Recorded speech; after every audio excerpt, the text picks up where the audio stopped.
He said, you left your house 2 days ago to come to see me.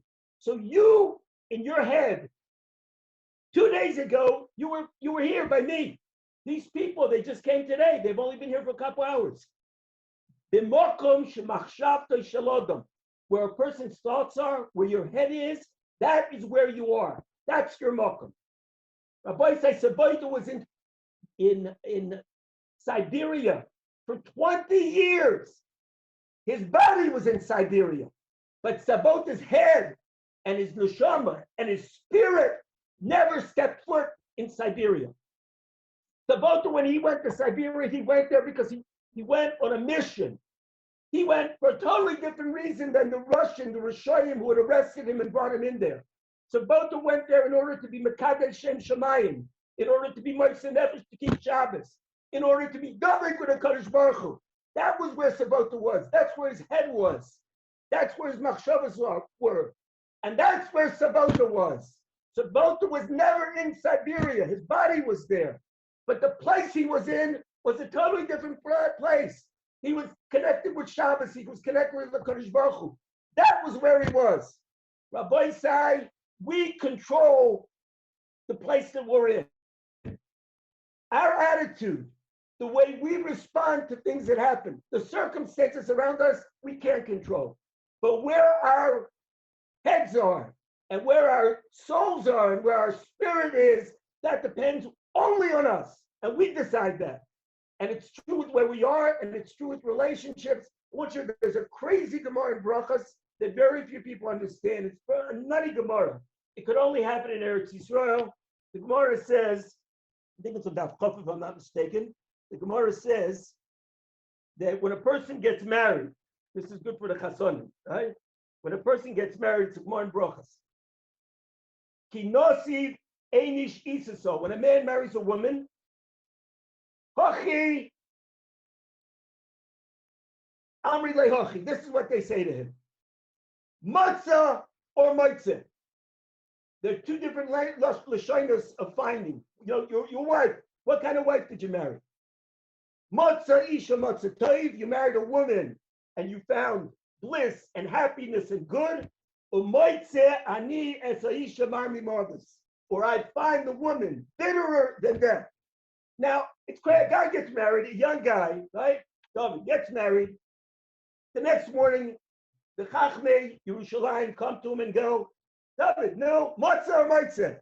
What kind of crazy question is that to ask someone? He just got married. He doesn't know. Let him know his wife.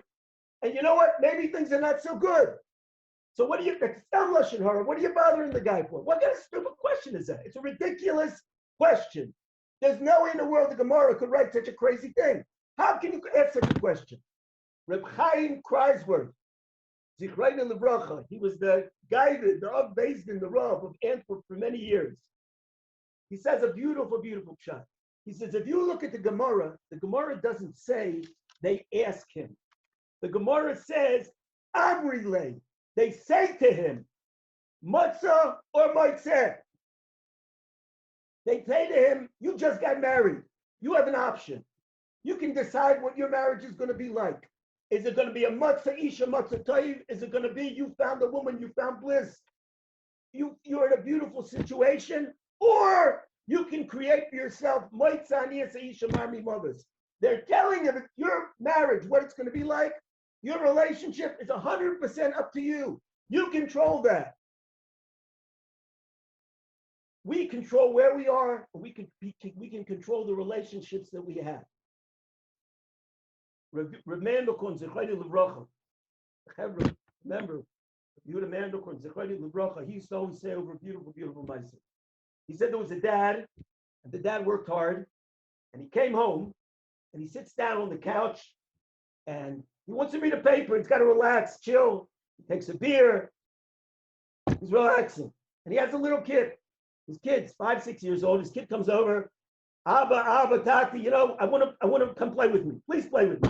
The father's like, please, I'm tired, leave me alone. The kid doesn't stop bothering him. Finally, the father's like, what am I going to do? The father's got his paper. He sees in the paper, there's a full-page ad from an airline, and it's got a map of the whole world. He says, you know what? son, come, I want to play with you. We're going to put together a puzzle. The father takes the picture of the world, he rips it into 30 pieces, 40 pieces, and he says, here, take it, put it together. When you finish, come back. You know, it's going to take the kid hours, right? How's the kid supposed to know what the world looks like? 5 minutes later, the kid shows up. He's got the whole thing put together. The father's like freaking out. He's like, you're an Eloy. You can't, how? That's crazy. How did you put the thing together? How do you know what the world looks like? So the kid says, Abba, I have no idea what the world looks like. On the other side of the paper, the other side of the page, there's a picture of a man. And I just put the man together. And when I put the man together and I taped it all together, so on the other side, the world got put together. Neveh Reconnect said that if a person, when we put ourselves together, when we get our lives together, when we get the man together, the whole world, everything that's going on around us falls into place. We are in a crazy, crazy situation, and it's extremely, extremely stressful. You know why it's stressful? It's stressful because we are allowing that situation to take us to a place that we don't want to be in. I'll give it a mashal madavadayim. You have a store, and you love this store. This is your ice cream store, and you know exactly where the ice cream is that you like. You go in there all the time. It's a big store. You go in one day, and you can't find the freaking ice cream. You can't. You go to the shelf with ice. You go to the where that fridge is supposed to be, and there's no freaking fridge there. Where is my ice cream? And you start looking around and looking around and looking around, and you can't find the darn ice cream. And you get upset. You get frustrated. Where's the darn ice cream? And you go up to the store. You start yelling at the guy. Where the heck is the ice cream? I come here all the time. I've been coming here for 10 years. And the guy goes, hey, calm down, buddy. I just bought this store from the ice cream man. And now it's a clothing store. There's no ice cream here. You're looking to buy ice cream, but this is a clothing store. So you're getting stressed out. We right now are living in a world that has changed. HaKadosh Baruch Hu took the world and he stopped it. He put it on hold. He closed down the airports. He took us and threw us into our houses. He shook up our parnosa. He flipped us out. And we still think we're in the same place we were in before. We're walking into the ice cream store, looking for the ice cream, and it's not there. Because Rabbi said we're living in a totally different world today than a month and a half ago. We're living in a world where Kadosh Baruch Hu has stopped things. He's told us, you know what, gentlemen, you're not coming to shul anymore. The yeshivas are closing down. The day schools are closing down. The cheters are closing down. Everything is on hold. We're in a different store. And if we go in there and look for the same things that we've been looking for until now, we're not going to find any of it. And we're going to get stressed out and upset because what I'm looking for is not where it is. It's not where it was. Because Rabbi said we're looking for the wrong thing. We're in the wrong store. Kadosh Baruch Hu wants something from us. And each person has to look into his heart. And he has to realize and make sure that the place that he's in is the place where he really, really wants to be. We want the place that HaKadosh Baruch Hu has put us into is a place where he's taken the fathers and said, you know what? When's the last time you spent some time with your kid, with your children? When's the last time you spent some quality time with your wife? And you're like, but I want to go out. I got things to do. I got to run. I got to go to my office. I got to do this. I got to do that. HaKadosh Baruch Hu says, stop. You're not going anywhere. You're going to stop and you're going to start doing the things that I want you to do. Because deep down, you know that those are the things that you really want to do. To connect with your kids, to connect with your wife. HaKadosh Baruch Hu took our parnasa and for so many people, he put us in such nisyonos. He just took it away. Just like that, with a tiny little virus, took it away all over the world. Because HaKadosh Baruch Hu wants us to connect to him. HaKadosh Baruch Hu wants us to realize that, you know what? I want to give you parnasa, but I want you to realize who it comes from.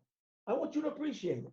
I want you to appreciate davening. I want you to appreciate to be able to go to a shul. They're all closed. Kadosh Baruch Hu says, I don't want you in my shuls. Rebbeinu Shalom, it's gefährlich. Kadosh Baruch Hu wants us to grow. He wants us to be better. He wants each person to look into himself and to do a real cheshbon nefesh. When we daven, so many people told me, so many people are telling me, and I feel myself, you're davening. Kadosh Baruch Hu, we always loved you. We walk around, I love Hashem, Hashem loves me, but you know what? We really need Hashem now. I don't just need to say I love him, I really need you. You know what? I'm taka lost. My Rebbe, Rabbi Yosef Zenver, he was a Hasidic Yid, a Karliner Chassid. I remember I was a young bacher in yeshiva. It was the Yom Kippur War, and in Israel, the Yom Kippur War. I don't know if the Mash wasn't even there, but it was a very scary time. It was the first time there was a war in Israel that Israel didn't just clobber the Arabs, and the news started coming out that there were hundreds of Israelis who were killed, soldiers, and then they heard about thousands were killed. And the Arabs were overrunning the borders. It was a very scary time. And my Rebbe, Rabbi Yosef Zenver, showed up in the yeshiva one day. He took a cab from his house, from the Yesharim, and he came to the yeshiva. And he walked into the yeshiva almost in tears. And he said to me, I feel so bad for them. I feel so bad for them. I go, what? He says, I just got out of the cab. He says, the cab driver he's not from Bechor. He doesn't believe in anything. And he says his whole world has been destroyed.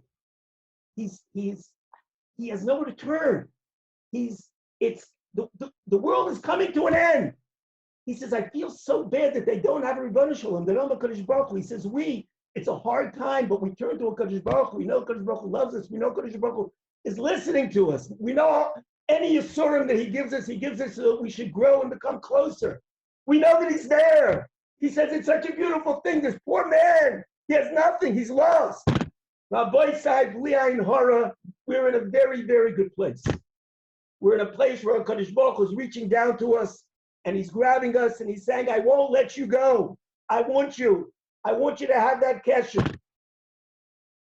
Mit Hashem, we should all be zoichet to reach up to a Kadosh Baruch Hu, to show a Kadosh Baruch Hu that we want to come back to shul, to daven like we should daven, to be with our children, to invest in our families, to be with our wives, to invest in the relationships, to turn to Hashem, the Kadosh Baruch Hu, Mitzvah Hashem should send quickly a refuah shleima to all the sick. Mitzvah Hashem, all of those who are healthy should stay healthy. He should give us a shefa, a bracha, and atzlacha, and we should be makir what he gives to us. Mitzvah Hashem, we should have no tzaras, and we should all get together. Yimheru v'yomeinu in Eretz Yisrael with Mashiach Tzidkenu.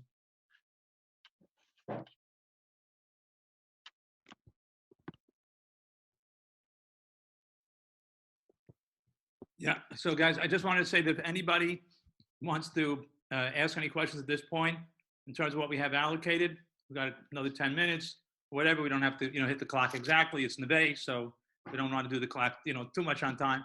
If anybody wants to ask any questions, Rabbi Falk, or any more good stories, but if anybody wants to ask any questions on what Rabbi Falk just said or anything related, please feel free. You can the best way of doing it is either to write it on the chat, or you can raise your hand. Rabbi Falk will see it. Hopefully.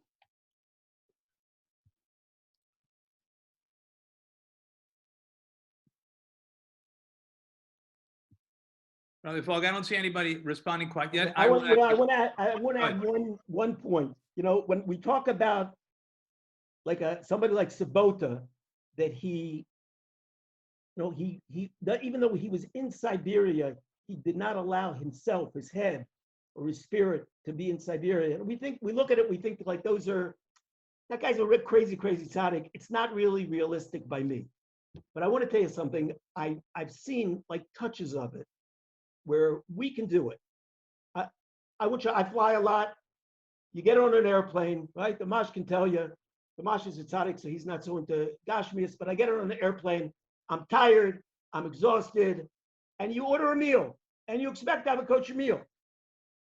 I got onto a plane once, and if the meal doesn't come, and they didn't put my meal on. Okay, so the stewardess hears about it, and I'm ticked off. You know what I mean? I'm hungry. I want to be able to eat. I want to be able to go to sleep. What kind of business is this that I get on a plane? You can't even get my freaking meal on the plane, right? I want to have a meal. I got onto a plane once, and they started giving out the meals, and I saw there was a guy next to me, Israeli guy. He didn't seem religious, no yarmulke. But when they brought around the meals, and he saw them giving out kosher, so he says, could I get a kosher meal? So they tell him, look, we're really sorry, but we think we don't even have enough. But if we'll have extra, we'll give you one.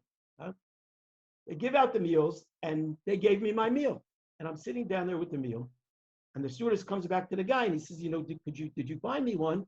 And she goes, I'm sorry, sir, but we really couldn't find you a meal. I'm sorry, you didn't order, and we don't have one for you. So the guy, he's like, oh, gee, that's really too bad. Okay, so give me one of the regulars. When the guy did that, I was like, this guy's he wanted to keep kosher, but he didn't have a meal. But he's not so committed that he's not going to eat. He's got to eat. He's going to take a treif meal. So I said, you know what? I'm not really hungry. I'm not really going to eat this meal. So he's like, no, I don't want to take your meal. I'm saying, no, I'm really not going to eat it. I got some food here. I brought food with me. Really, I'm not going to eat it. It's going to go to waste. And I give him the meal. So I'm the same guy who didn't get a meal now. I don't have a meal. But where is my head? My head right now is, Baruch Hashem, I was able to take this meal. I'm giving it up. I'm just as hungry as I was if they hadn't given me a meal. But I decided, you know what? I'm going to be in a different place. My head is not, where's my meal? Where's my meal? My head is unbelievable. I had such a schus. This guy didn't eat treif because of me. When you're driving in Eretz Yisrael, it's like a jungle. Going to drive in Eretz Yisrael, it's crazy. It's probably worse than Manhattan and Brooklyn. I don't know, Borough Park could be worse, right? It's combat. Half of these guys in Israel are probably tank drivers. You try to pass, they cut you off. As soon as you put on the highway, as soon as you put your blinker on that you want to pass, the guy speeds up. Everybody is freaking cutting everybody off. And it's crazy, okay? You get so upset, you see the Mash is laughing, the Mash knows, right? It's crazy driving here. It's such a stressful thing. If you decide, you know what? I'm going, and you get upset. I am going to drive today on a chesed mission. I'm going to try to do as much chesed as I can. I'm going to let everybody in. I'm going to smile to everybody. And you drive to Yerushalayim, and you know what? You have a beautiful ride. And it even takes you 4 minutes longer than it might have taken you if you drove like an Indy 500 driver, and you're cutting everybody off and swinging back and forth and beeping at the guy and giving him the finger and right, and then but your head was in a totally different place. Your head, where you weren't in combat. I was, Baruch Hashem, you know what? I'm making a Kiddush Hashem. They're all looking at you like, whoa, I can't believe that. Wow, that was so nice of you. Thank you. They don't know what to do. It's all where you decide to be. And it's something that we can do. We can do it every single day. We can decide to put ourselves where we want to be. And before we going into the airport, it's a big hassle, lines, pushing, shoving. You know what? I'm going in. I want to do 10 chasadim. I want to do 10 Kiddush Hashems. I get into the line. I see some guy trying to, sir, please go ahead. Please. Can I help you with your bags? Let me help you with your cart. Baruch Hashem, boom, I scored. And I go to the airport. It's a totally different experience. I'm in the same airport, and it's the same people pushing. But my head is somewhere else. I decide where I want to be. And that's what we got to do. We got to do it in everything in our lives.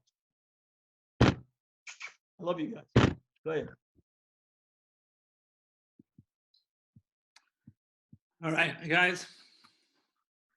Rabbi Falkschmuth, you know what I mean?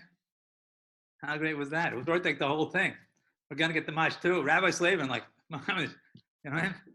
The big time. Like, forget it. Like, we went into a different place just now.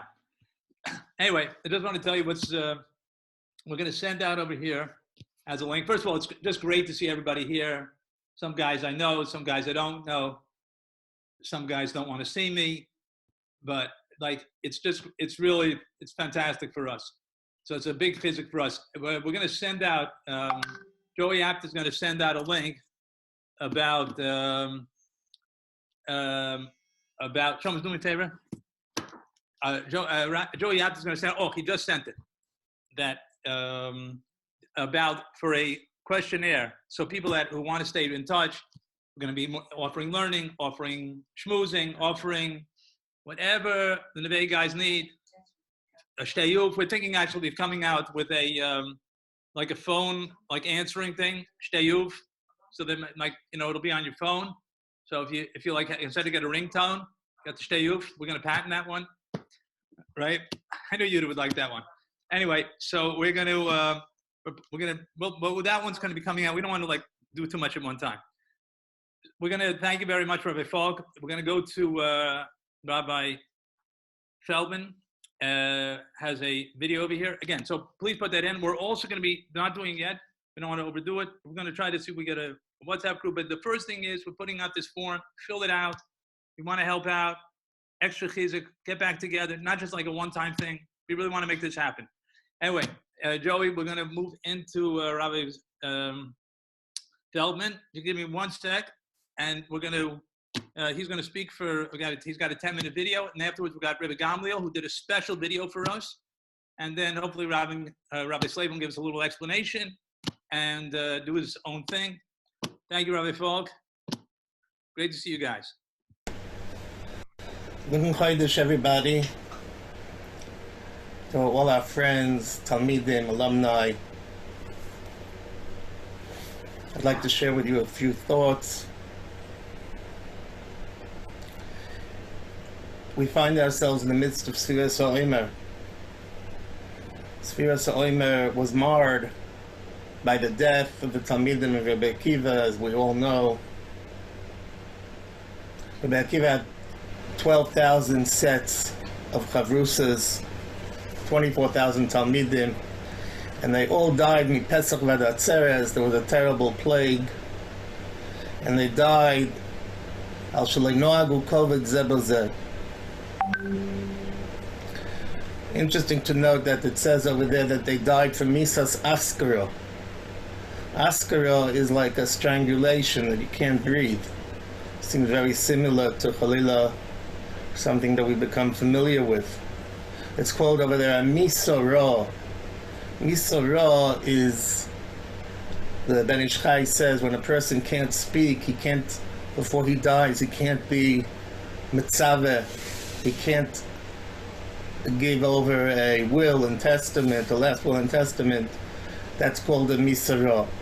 Happens to be just coincidental. That's very similar to what we are, unfortunately, seeing today. Anyway, so we know that Lag BaOmer is a special Yom Tov. The reason being that it says in the Goinim that Talmidim and Rabbi Akiva stopped dying on Lag BaOmer. The question arises that what kind of Yom Tov is that the Talmidim and Rabbi Akiva didn't die anymore? There were no Talmidim and Rabbi Akiva left. They had all died. So the Ramami Panu says something fascinating, and that is that he said that the plague was meant to take Rabbi Akiva as well. And the Simcha of Lag BaOmer is due to the fact that we were spared Rabbi Akiva. So I think that that's something to ponder, but we need to figure out how our response, how our reaction should be today to the terrible, terrible things that are going on around us. Everybody, I'm sure, has lost 1 or 2 or 3 people close to him. I know myself that I have. I find it absolutely heart-wrenching. People that I sat on the same bench in yeshiva with are no longer with us. Young people, healthy people. And how are we to respond? Well, could we have a better example than Rabbi Akiva? Rabbi Akiva had seen his whole Beis Medrash fall apart. The entire Beis Medrash was destroyed. And nonetheless, he was able to get his life back together. And he was able to go back to Rabbi Seinu Shebedorim, 5 Talmidim. And through these 5 Talmidim, he built Torah again. What was the secret of Rabbi Akiva?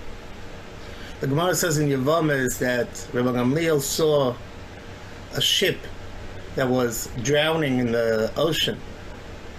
And Rabbi Gamliel says he was scared for a Talmid Chacham that was on the ship, that he was going to be lost. And later on, this fellow came in front of him, and it was Rabbi Akiva. And he said, "How did you make it? How were you saved?" So he says, "Well, a board came to me. Some board came my way, and I hung onto the board. And every time a wave came, and the waves came one after another, and they tried to drown me, but every time I lowered my head with humility and let the wave go over my head." Yes, we're being knocked over on all sides with all the things that this plague has brought with us. If it's death, if it's sickness, if it's economic instability. But let's do what Rabbi Akiva did. Lower our head, let it pass. It will pass. There'll be better times in Yitz Hashem. And we have to continue building. Rabbi Akiva, he was the same Rabbi Akiva that when he went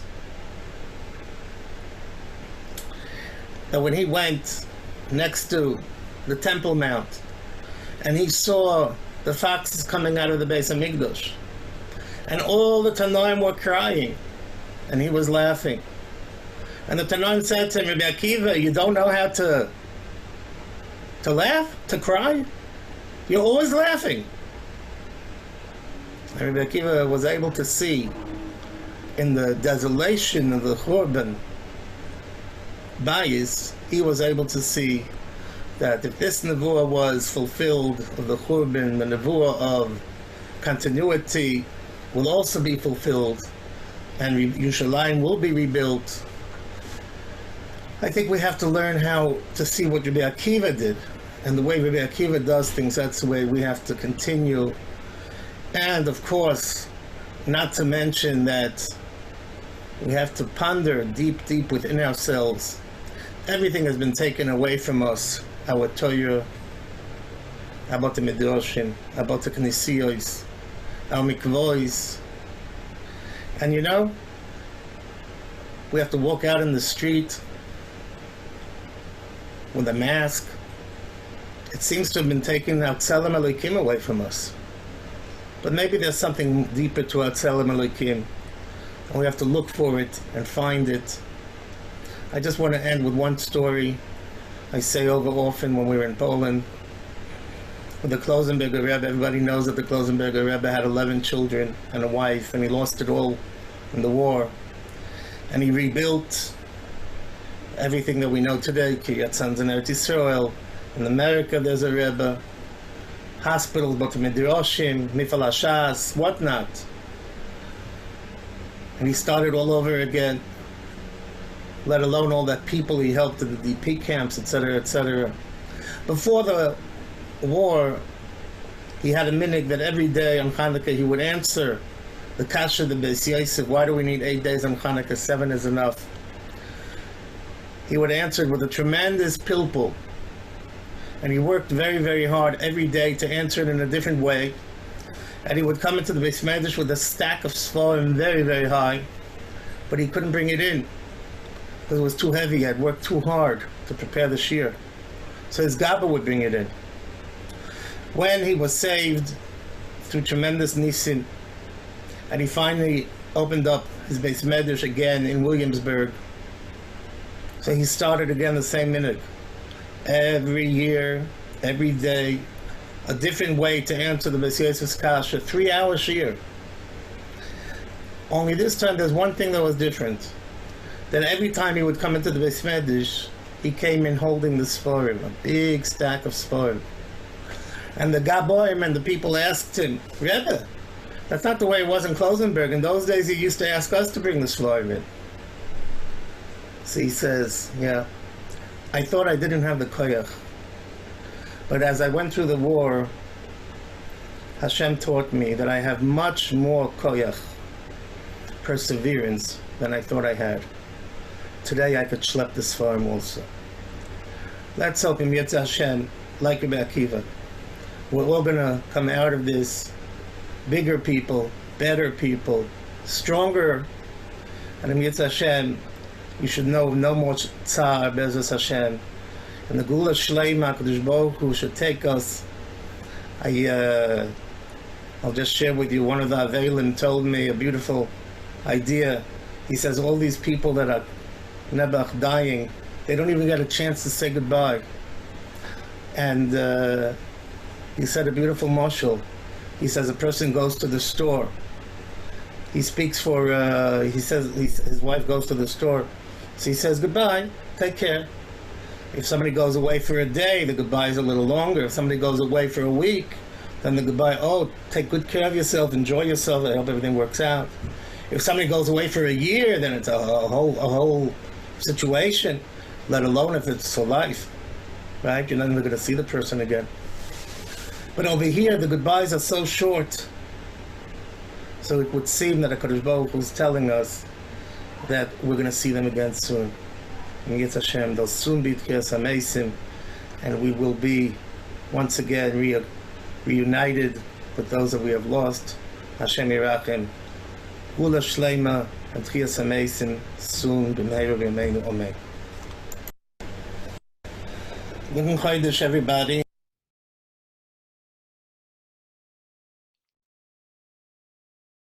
Thank you, Rabbi Feldman. Wow.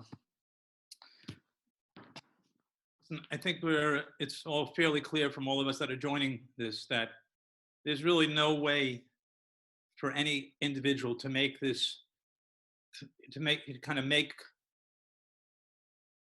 ourselves strong enough alone to make it through this, even though we're alone in our homes, but to do it ourselves, I think it's pretty clear that it's not really possible. I just want to tell you that right now, Joey Apter is setting up the video, and I just want to give an idea, just tell a quick story that some of the guys know, and I apologize, my wife doesn't normally like to hear stories about her father, but in terms of what you can do with a bad situation and turn it to good. My father-in-law went through the camps. He was in Plashav and a few other camps, and he came out of the camps, lost everybody, father, mother. Again, we don't need to go into the tragedies. And he came back and he moved to the States. He moved to Memphis, Tennessee. I saw that Rivari is there. Let's give a shout out to Memphis. And in one of he had a few businesses. One of the businesses that he opened was a restaurant. It was a restaurant for black people because at that time in Memphis, in Beale Street, if anybody's been there, there was because only blacks could have their own restaurants. They couldn't go into the white restaurants. It was separate. And he opened up a restaurant. And the question was why he opened up the restaurant. It was like a better restaurant for the blacks. It wasn't anything really nice. It was most of these cheap sort of diners that were available to them. And he said that it was a good business idea. And he said because he knew that it was a good, it was something that he wanted to do because he knew what it was to be oppressed. He said he had gone through a lot of oppression and he wanted to share that oppression with somebody else, with people that also felt oppressed. And it was always, the question was like, Zaidi, which was what we called them. I said, Zaidi, these are people that, you lost everybody. These are people that are just sitting unemployed. But when you care about somebody, it makes all the difference. So the fact is that everyone's going this together, but how we're going to get through it and how we're going to relate to it and how we're going to help each other out, that's going to make all the difference. Anyway, I do hope that Joey has the video going. Rabbi Gamliel. תמיד אומר אבא שלי היה יתום בגיל 8 ולי אבא ולי אמא. הוא חי 95 שנה והשאיר 1,000 נכדים. הרב אליהו שהוא 1,500. תשמעו. אני הכרתי בן אדם שקוראים לו ברל אייזנבך, הוא חי 100 שנים, השאיר 2,500. הוא בחור זה חזר.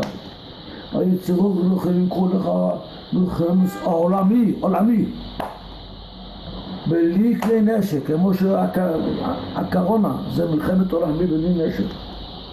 אם אנחנו נתחזק עכשיו, מה שנותנים למעלה, אפילו זה לחינוך, זה ג'ורה, כביכול לוקחים את זה, יש רב למעלה, יש רב, מבקשים כל אחד. לכן תקחו את האחריות, שברוך השם שהשם זיכה אתכם בפייס, זה פייס הכי גבוה שיש בעולם, שאתם יכולים ללמוד בישיבה בהתאם להוראות. כל דקה שלכם זה חוסוס או מריחי אני מרתך כמו יצא שולול רוב. מה שאפשר דקה בשמיים מחפשים כל מילה שאתם לומדים. מחפשים כל מילה. תשתדלו להתחיל את הזמן חזק ותצליחו. עוד סיפור, חיזוק. פעם אחד נכנס לחזון איש והיה מאוד עצוב. באמצע השנה אמר לחזון איש, למה אתה עצוב? הרי כתוב אתה בחרתנו, אז אתה צריך להיות שמח. בכל מצבים צריכים לזכור אתה בחרתנו. בחורים מקווים, אני מברך אתכם שתצליחו ותלמדו הרבה ותשתדלו מאוד הרבה ספרי מוסר. מי שלא למד מוסר הוא חושב שמה שהוא עושה מגיע לו כבר נשיקה והכל בסדר, מגיע לו צל"ש. זה אמס אם מגיע לו נשיקה עם צל"ש, אבל יש עוד. אז הרבה צריכים ללמוד מוסר. תלמדו הרבה מוסר ותתפללו במניין ותתחזקו. השם בראשכם, הרב סלאבים איתכם, הרב שלי איתכם, אין לכם מה לפחד. אני נותן ברוכו והצלוחה לכל אחד בנפרד ונשיקה בכל אחד. תצליחו גמליאל רבינוביץ', אני אוהב אתכם.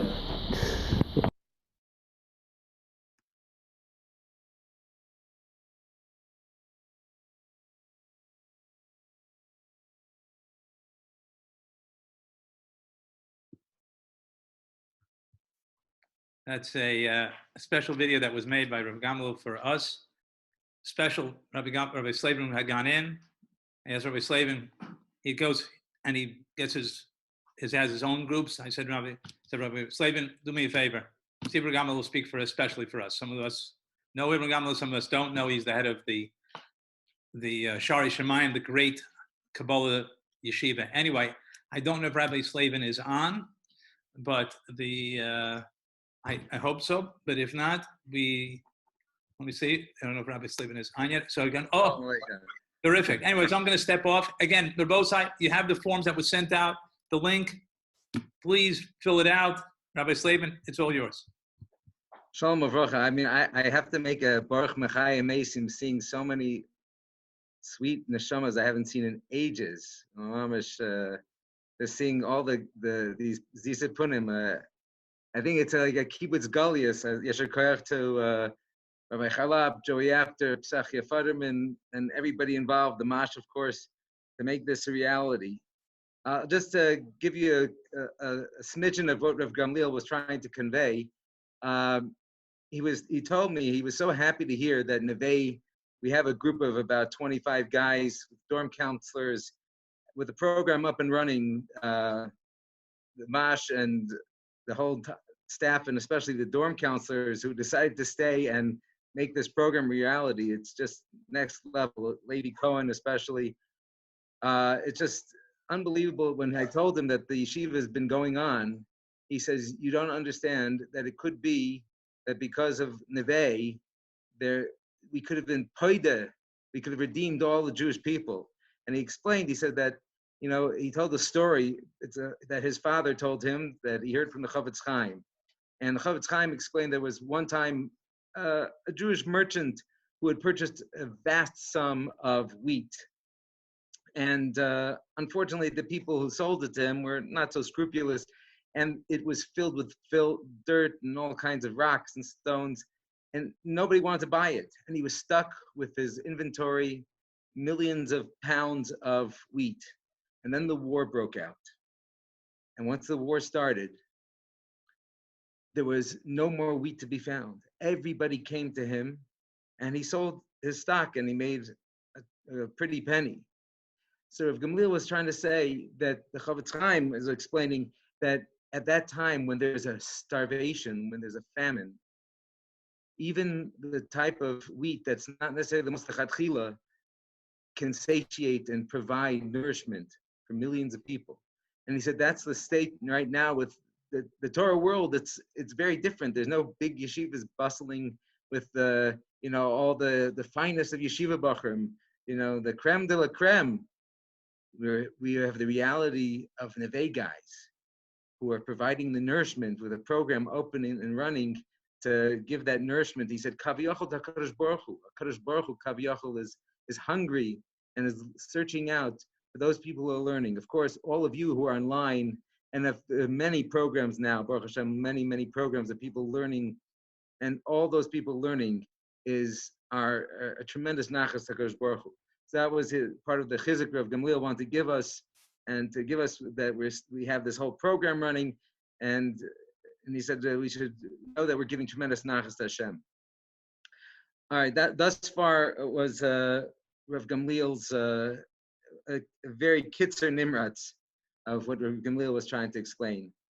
I just, there's so many names popping up, it's so hard for me to hold back from saying shalom to everybody. So please forgive me if I'm not going to, because there's too many. I'd love to. Maybe afterwards we could private chat each other and be givaldic. So let me tell you what I want to say. A number of years ago, about 20 years ago, I was looking for a sefer, and I opened up the sefer, and the sefer started with an amazing line, and it quoted a medrash, the Medrash Rabbah in Parshas Bereishis, chapter 13, Perek Yud Gimel, the Piska Beis. And in that medrash, it tells an interesting story about certain types of speakings going on in the world. And the medrash then tells us that the medrash says that Kol Tfilosam Shel Yisrael Eina Ela Al Beis HaMikdash. All the prayers of the Jewish people is only for the Beis HaMikdash. I saw that and I said, wait a second, what does that mean? All our prayers are for the Beis HaMikdash. How's that possible? How is it possible that everything that we're only davening for the Beis HaMikdash? I daven for health, parnasa, shalom bayis, everything that nachas, everything we want. How are we, as everything that we asking for the Beis HaMikdash? And I tried investigating. There are not too many commentaries on the Medrash Rabbah, and somebody said, well, it means that's what we should be davening for, but I didn't like that shot. And then I was reminded that the Posek, Zeichat Tzadik Livrocha, the Posek one time told us an interesting thing. He said that there was a Hasidic Rebbe that people were mocking him and say, oh, you daven so long. If we took your tefillas and we squeezed it out, you know what we'd get? We'd get coins. Money would start falling out. All you're davening for is parnasa. And he says, I beg to differ. He says, true, we all want to have parnasa. We want to have health. We want to have nachas. We want to have everything that we'd like to have. But when we have that parnasa, go and squeeze the parnasa. What do you get out of the parnasa? You get the ability to do mitzvahs. When I do something that I enjoy doing in my life, I'm not doing it because I want to have, a nice crib. I'm not sure that's the new lashon nowadays, or a nice ride. I'm doing it so I could have a home that I could have hachnasas orchim. I have a car, I could do chesed. I have money, I could get stuck, I could help people, provide for my family. There are many beautiful things a person does with the things they daven for. They don't daven just so they could have it just to keep for themselves. They do it in order to become closer to Kadosh Baruch Hu. And it got me thinking, do you know what? That basically everything in our life is that way. And last night, one of the honorary Neveh people from Lakewood, Eli Ehrenthal, he sent me this interesting picture. And it's a picture of a person with a very interesting face. And then the second picture has like 4 squares, and the second square, I don't know if Joey Apter's monitoring what's going on here, but he said he might try to post this little picture. In the second picture, he's kind of removes the mask of the first face, and behind it is an angry face. And the third picture, he's removing the angry face, and behind that is a crying face, is a sad face. And then you remove the crying face, and behind that is a person crouched down deep in contemplation of sadness and pain. And I thought, wow, that's such an amazing thing that you think about and you realize everything that we have, we see, what is our motivation? Well, why am I davening for health? Oh, so I could live. But why do I want to live? I want to live for Olam Haba. Okay, maybe you want to live for Olam Haba. What about living for Olam Hazeh? Live for now. Live for Kadosh Baruch Hu. Live to fulfill your potential. Live to find the godliness that's inside of you. And then I realized, you know what? I was davening outside. And, sometimes when you daven at these porch minyanim, you get very interesting things that you hear. And there's one person davening on a porch, and I don't think he meant anybody to hear it. But I know this person from Los Angeles from 35 years ago, and I remember how he davened then. And I was always moved by his davening close to 40 years ago. I guess I wasn't born yet. But I remember how he davened then, and I heard him davening. And I heard such heart-wrenching cries. It was mamish in pain. I was thinking, well, I think his wife is healthy, his kids are healthy. What's he crying about? And then it dawned on me, hello, what should we all be crying about? We've been kicked out of our shuls. Why have we been kicked out of our shuls? We didn't do anything wrong. The shuls where there's no speaking, everybody's out of the shul. The shuls with all the big gedolim, everybody's out of the shul. Why are we out of the shul? What did we do wrong? It's not that the shul we did something wrong. It's that our davening is missing something. And that's where that medrash, kol tfilosan shel Yisrael, einan ela beis hamikdash. All the real prayers of the Jewish people is only about the Beis Hamikdash. I was realizing, we've been out of shul for 6 weeks, whatever, some people 8 weeks, some people 4 weeks. We've been out of shul. But how long has a Kadosh Baruch Hu been out of the real shul, the Beis Hamikdash? How often have I stopped and thought about that? And I realized that's what he was crying about. He was crying. He said, like, Kadosh Baruch Hu, you've been suffering for 2,000 years. And you want us to kind of connect and relate. So I was thinking, well, what do we do about that? How do we adjust that? How do we make something real about that? How do we change the reality? And I thought, you know what? Hashem put each and every one of us in our home. And each person's home is a mikdash me'at. I think the Shloah Kodesh says that a person should set aside a room for learning and davening. I think that he meant Tehillim back in those days, Tikkun Chatzos, and learning. But now we have to have a room that's special for our own tefillas. And really what that's all meant to do is for us to open up our hearts, and to realize, Bilvavi Mishkan Evne, in my heart, I have to build up my own mikdash. I got to recognize that everything I do is for a Kadosh Baruch Hu. If I squeeze out everything I want to do, deep, deep, deep down inside, why am I angry? Why am I sad? Why am I crying? Why am I in pain? Why are you in pain? Because your neshama is in pain. And you know why your neshama is in pain? Because it wants to be connected to Kadosh Baruch Hu. It wants to be connected to Hashem. There's two ways to connect to Hashem. Number one, to connect to every Yid. Know the holiness of every Yid, that no Sefer Torah is kosher with one letter that's puzzle. One letter missing, it doesn't work. We got to be connected. Each Jew, every one of us has to realize that we're all part of the same thing together. And then the other part is to realize each and every one of us ourselves. Hashem invested the neshama in you. That means it's a chelek elokam imal. That means Hashem wants you to be a Beis Hamikdash for Him.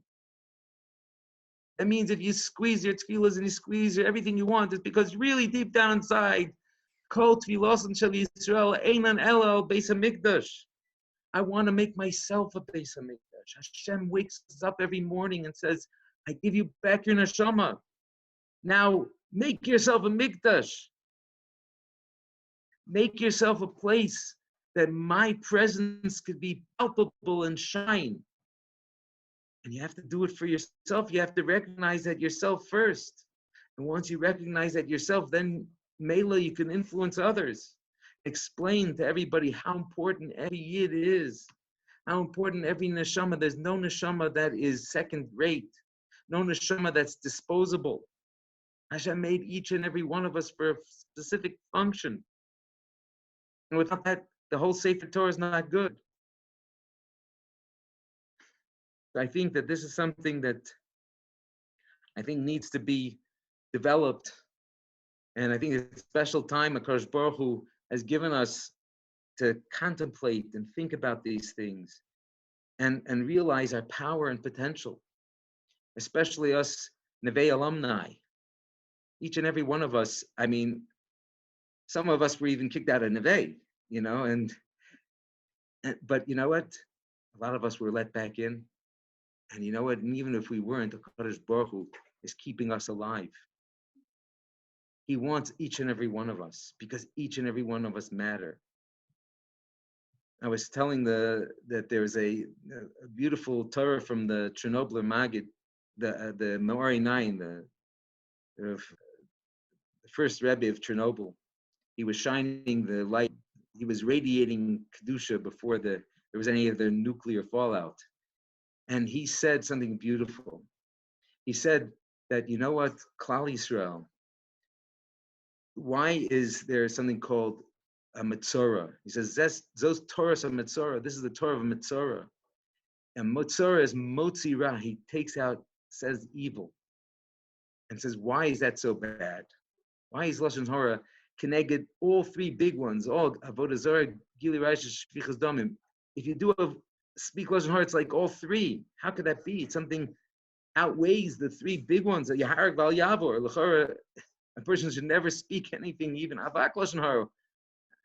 But how do we recognize that? It says that Bereshis, that HaKadosh Baruch Hu said, created the Torah, B'shvil Yisrael Shenikru Reishis.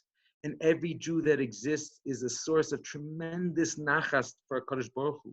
Every Jew gives HaKadosh Baruch Hu oineg, ta'anug. He gives a Hashem, even if he's a tremendous Rasha, because even the biggest Rishoim are Malayim Mitzvahs Karimon. The end of the Gemara in Chagiga. Every Jew has tremendous beauty into them.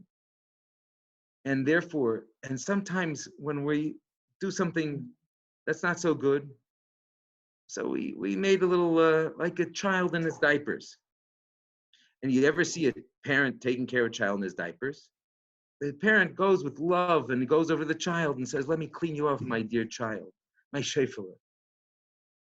You don't see most people, going with a gas mask and going, oh no, how am I going to deal with this? People are realize that it's their child. They focus, Hashem is focusing, this is my dear child, I want to heal him and clean him up. I don't want to focus on the dirty. And we're all human. We all eat and we all need to relieve ourselves. Nobody's a malach. Everybody produces things that are not the most beautiful. HaKadosh Baruch Hu doesn't want to focus on that. HaKadosh Baruch Hu wants to focus on the real essence of the person. You're my child. And so therefore, if a person speaks Lashon Hara, no matter how true the Lashon Hara is, and you can prove it 1,000,000%, that guy did a big Avera. Hashem is saying, shh, don't say that. You're making me focus on the dirt. I want to focus on my relationship with that child. I want to focus my relationship with what the most important part is. I love that Jew because he's my creation. And that's what everybody, that if you speak Lashon Hara, you change the oneg, the letters Ayin, Nun, Gimel that Hashem has with it when he looks at every Jew, even if he does things bad. And you're changing them around and it becomes a nega, it becomes negative. And once you make Hashem focus on that, then it destroys the relationship, kaviyachol. So we have to know that we have the power of speech.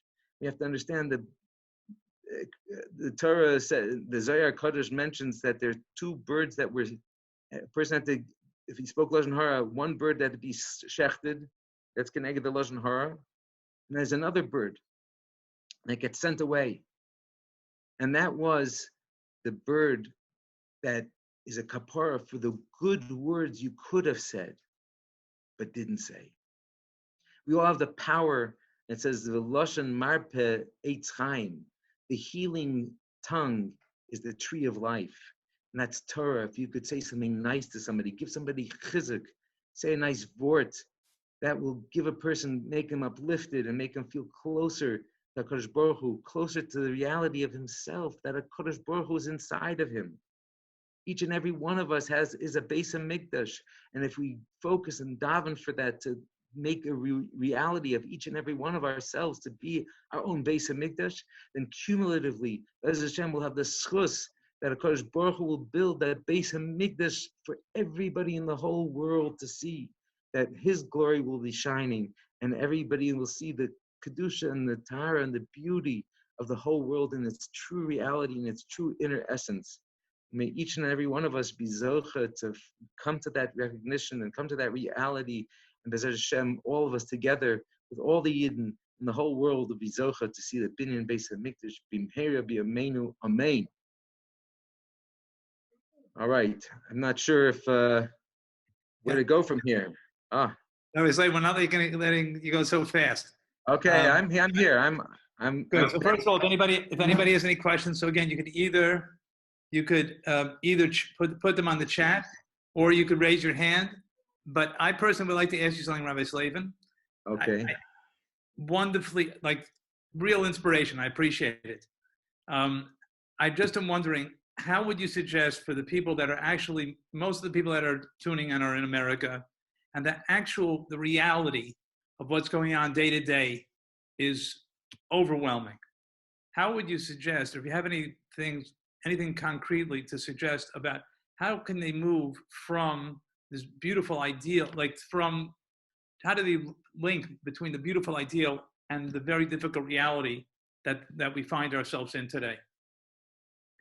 Wow. Okay, it's a huge question. I'll just use something that I went to Rav Gamliel Rabinovich. I went to him Erev Yontiv, and I said, it's very hard. We know there's a mitzvah v'samachta b'chagecha. We've got to be happy on Yontiv, and we got to be b'simcha. And how do we do that? How do we accomplish that? When people Neveh, I just see mid-screen here. It's Hashkacha Prativ is Nisan al Africhtig. Nate, I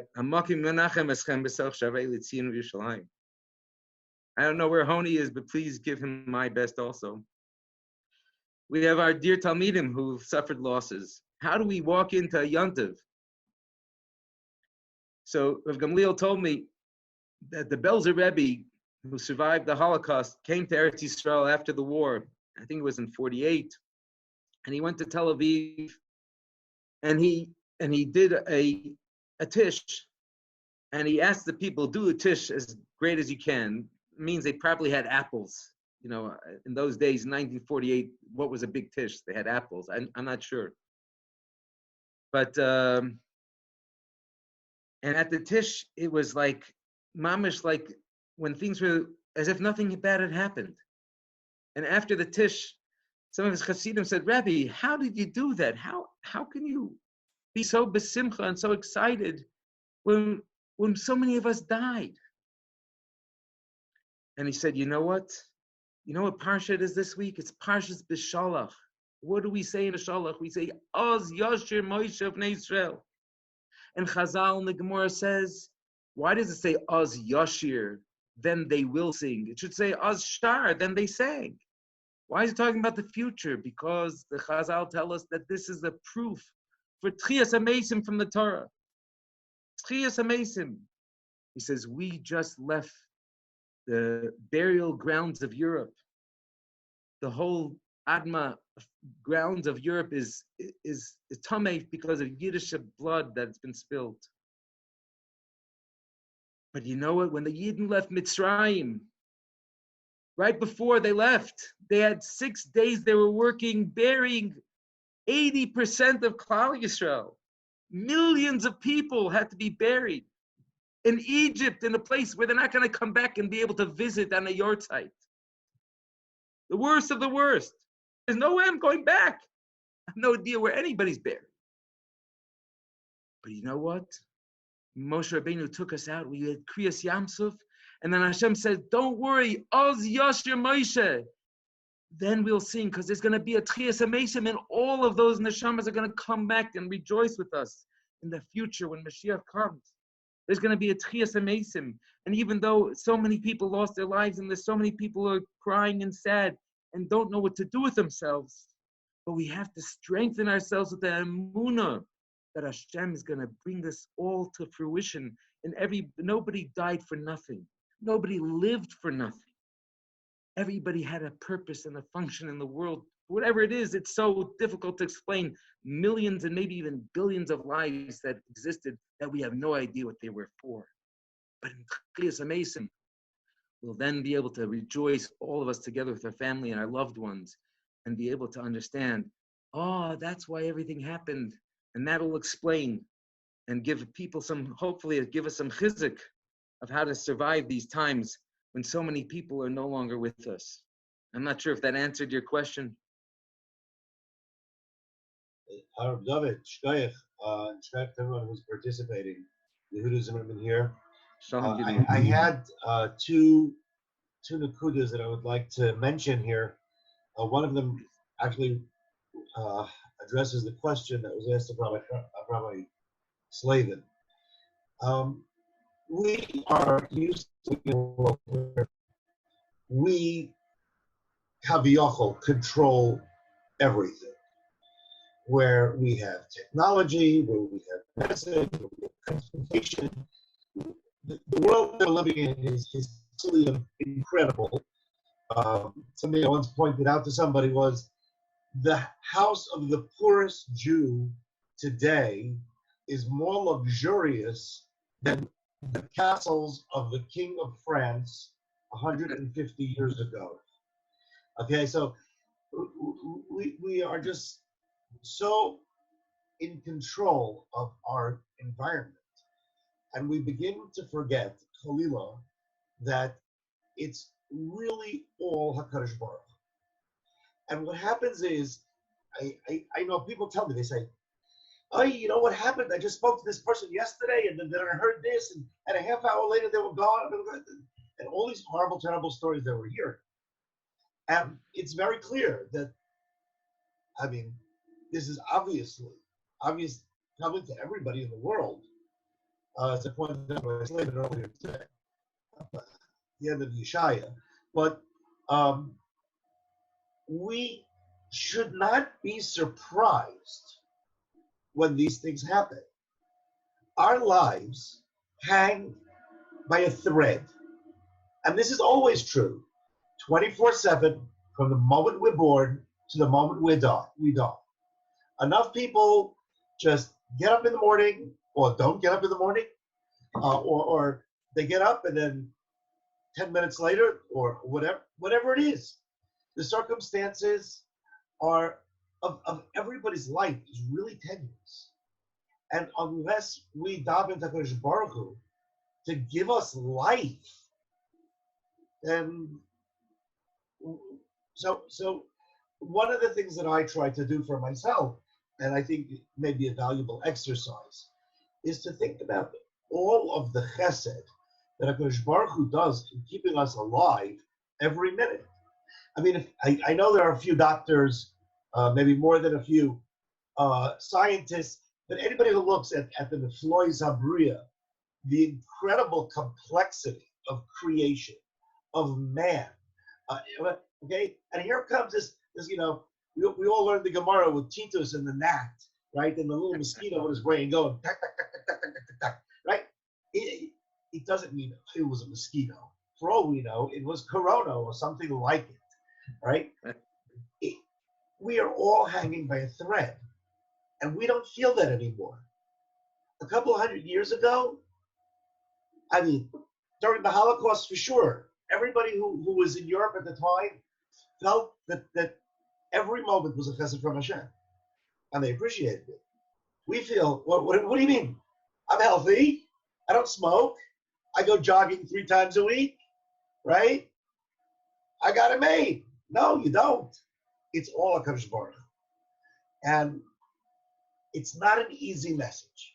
It really isn't. But once a person is able to internalize that message, it's very likely that when these things happen, and it doesn't mean that you won't be sad, but it won't be a terrible shock that, how'd this happen? What do you mean, how'd this happen? Baruch Hu keeps us alive, and it's up to him, and at any moment, anything can happen to anybody. So that's one idea that I had, that this is something that was coming from the Rabbanu Shalom to reveal this aspect again to a world that has somewhat forgotten it by the use of the technology, medicine, etc. The other point that I wanted to make, maybe it addresses everybody really, and this is something I've thought about very, very deeply lately, especially since I'm supposed to be saying Kaddish for my mom, Aleh Shalom. But what is the whole inyan of the fact that we can't go to shul? What's going on? And one of the things that, again, I'm not posketing anything for anybody, but I'm thinking, I thought about it very long and hard. Yes, there are porch minyanim, there are these minyanim, there are those minyanim. But I think we're losing the picture. I think we're losing the point of what this is about. We go to shul, and I'm not talking about people who talk. People who talk in shul, that's a different issue. People who go to shul to daven, they're keeping up with a minyan. There's a pace that's set, okay? Except, I mean, like for the mash davening in the base, so he sets the pace. That's great. But everybody else has to follow a certain pace in the davening. It's almost like ritual, and we forget that we're talking to HaKadosh Baruch Hu. Jonathan Rosenblum wrote a few months ago, he said he believes that going to shul has nothing to do with davening. He said he believes davening is davening, you're talking to Hashem. Going to shul is an exercise in ben Adam lachaveru. Which is a very interesting point. You know, you come into shul, someone's in your seat. What do you do? This one bothers you. What do you do with it? Okay? But I'm just saying that to some extent we've lost sight of the fact that we just need to talk to Hashem. Hashem wants to hear from us. He wants to hear us talking to him. I was thinking today, it's sort of a little like Shmini Atzeres. All right, everybody out. Everybody go away. I want to sit with my son now and talk to him. Hashem is saying, you know what? I want a private conversation with each and every one of you. Now, he can do it when there's millions of us in shul. That's not a problem. But we can't do it. We don't feel like we're talking to Hashem. And sometimes in order for us to talk to Hashem, We have to be isolated from everybody else. And I think that this may be part of the message that Hashem is sending as to what He wants from us in this kufa, where we can't go to shul. We just can't. Talk HaKadosh Baruch Hu. Keep in mind, it's all Him, beginning to end. And I think that these are the points that this whole Corona is really all about. Recognizing Hashem is the King by making this connection, personal connection, and understanding that everything in our lives is 100% dependent only on Him. Gewaldig. Just interesting that you said that. Rav Gamliel, in one of his stories he said today, he said that a very interesting thing, I thought, much along what you were saying, there was an older man, who was over 80 years old, and he got corona, and he had to go into the ICU, and he was there for 10 days, and he was intubated, and he was on the respirators or ventilators, and finally he came back to himself, and when he checked out, he didn't have medical insurance. This is not an appeal. He didn't have medical insurance, so they said to him, "Listen, it's going to cost you 18,000 shekels." And he starts crying, and they say, "Okay, 15,000," and he's crying, and he goes, "Okay, 10,000 shekels," and he said, "No. You know why I'm crying?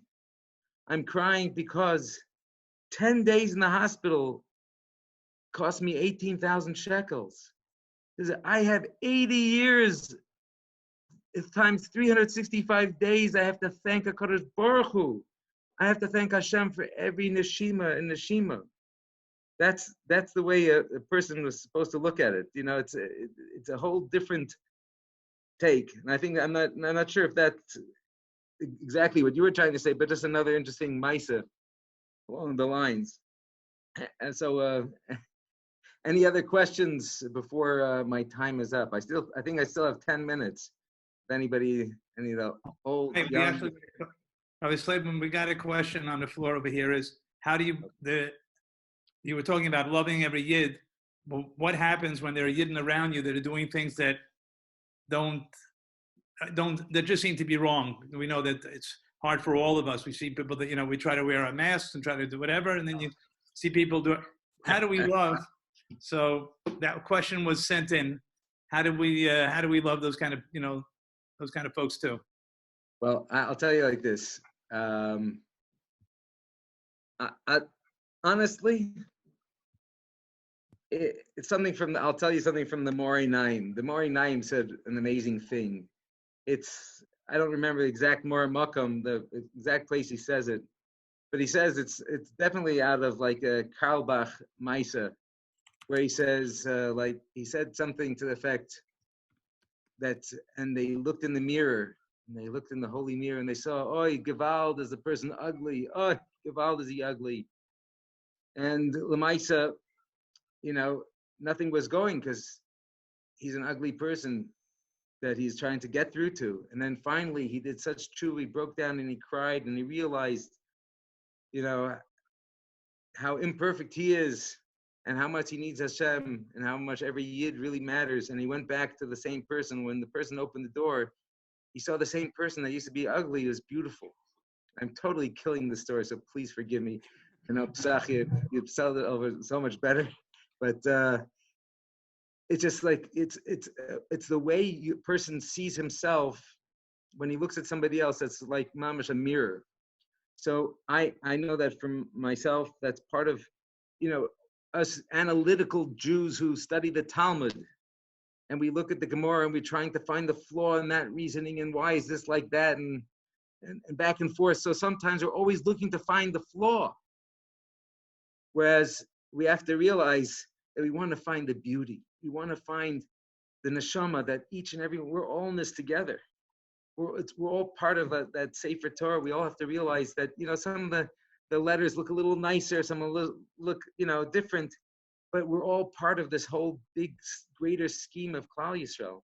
And we can never forget that this is really what makes us goy echad ba'aretz. You know that we say every day, Shema Yisrael Hashem Elokeinu Hashem Echad. There's a Tikkunei Zohar. A Tikkunei Zohar, if you look in Tikkunei Zohar, chapter 43, and those Tikkunei Zohar, it says, crazy thing, there's going to come a time where there's going to be tsaros, and people are going to cry out, Shema Yisrael Hashem Elokeinu Hashem Echad, ve'ein kol ve'ein oina. And there's not going to be a response. It's going to seem to be, our prayer is going to fall on deaf ears. What do we do then? What do we do when our prayers fall on deaf ears? I think that's the time that we're going to have to go back and realize Hashem has in his tefillin what's written in Hashem's tefillin. The Gemara says explicitly, in Hashem's tefillin is written, Mi ka'amcha Yisrael goy echad ba'aretz. Who is like my nation, one nation in the land? That's Klal Yisrael. That's what Hashem is, the way that he sees us, and that's the way that he has the most nachas from us, and the way that we will fulfill our ultimate purposes, and we realize we're all in this together. And therefore, if we focus on that, then we could be uplifted and elevated to have that connection and see each other. If we see something wrong, that doesn't mean that that person's bad. It means that I got a flaw. And Chazal also tells us, you see something negative in somebody else, you spot it, you got it. It's something that you got to run also. And that means, but we can't passel ourselves. We have to realize that no matter how much everybody threw us out of their lives and their reality, we can't do that to anybody else, because we have to be inclusive. We have to realize that we're all part of this together. We're all on the same team. And like, if somebody's on your team and if somebody's not doing so good, well, let me show you how to swing the bat. You know, hold your hands a little closer together, higher up on the bat, whatever it is, and try to explain it to them. The Gemara in Shabbos says, what should a person do to be saved from the birth pangs of Mashiach? He says, the asik b'Torah gemilus chasadim. You should learn Torah and do chesed. What's the ultimate chesed? The ultimate chesed is to share Torah with another Jew. Because what's the ultimate poverty? Ein aniyas ela b'das. And you have to do it in a smart way, in an uplifting way, in a way that you're not going to be, subjugating and berating and making a person feel lower and lower. You're supposed to realize, help them focus on the good stuff. And then to also try to focus on the things that they need to change. When you have that relationship that that they're going to change, they could be makabel from you. They say if somebody cannot be makabel, you can't say something to them. You can't, because they're going to be unproductive. So Hashem should help us all be zocha to see the good in ourselves and and realize that everybody has that good, because otherwise Hashem wouldn't have woken them up in the morning. And then Hashem should recognize we all have it, and we're all part of this big picture. We're all in this boat together. The Mash used to tell the story of the person on the big ocean liner, that there's a flood, and all of a sudden they're like, the maintenance crew goes down and they burst into this guy's room, water comes gushing. What are you doing? You see a guy boring a hole in the wall. He said, what are you doing? You're causing the whole ship to sink. He said, what? I didn't have a nice view. I wanted to see what's going on underwater. See, teepish. You paid for your room, but you can't destroy the whole ship. So we have to help people realize that we're together. We have to realize that we're together. We have to realize that instead of pointing out the holes people are making, we have to help patch up the holes. And that's and nobody should think that it's beneath them or that they're not worthy enough. You have to know your relationship. Like I was saying, if you focus on the good, that's my relationship. We're brothers. Then the fact that you got a little stain over here. Let me help you clean that off. Oh, sure, thank you. But if we say, "Whoa, look at that! You got a stain! Wow, didn't you realize that?"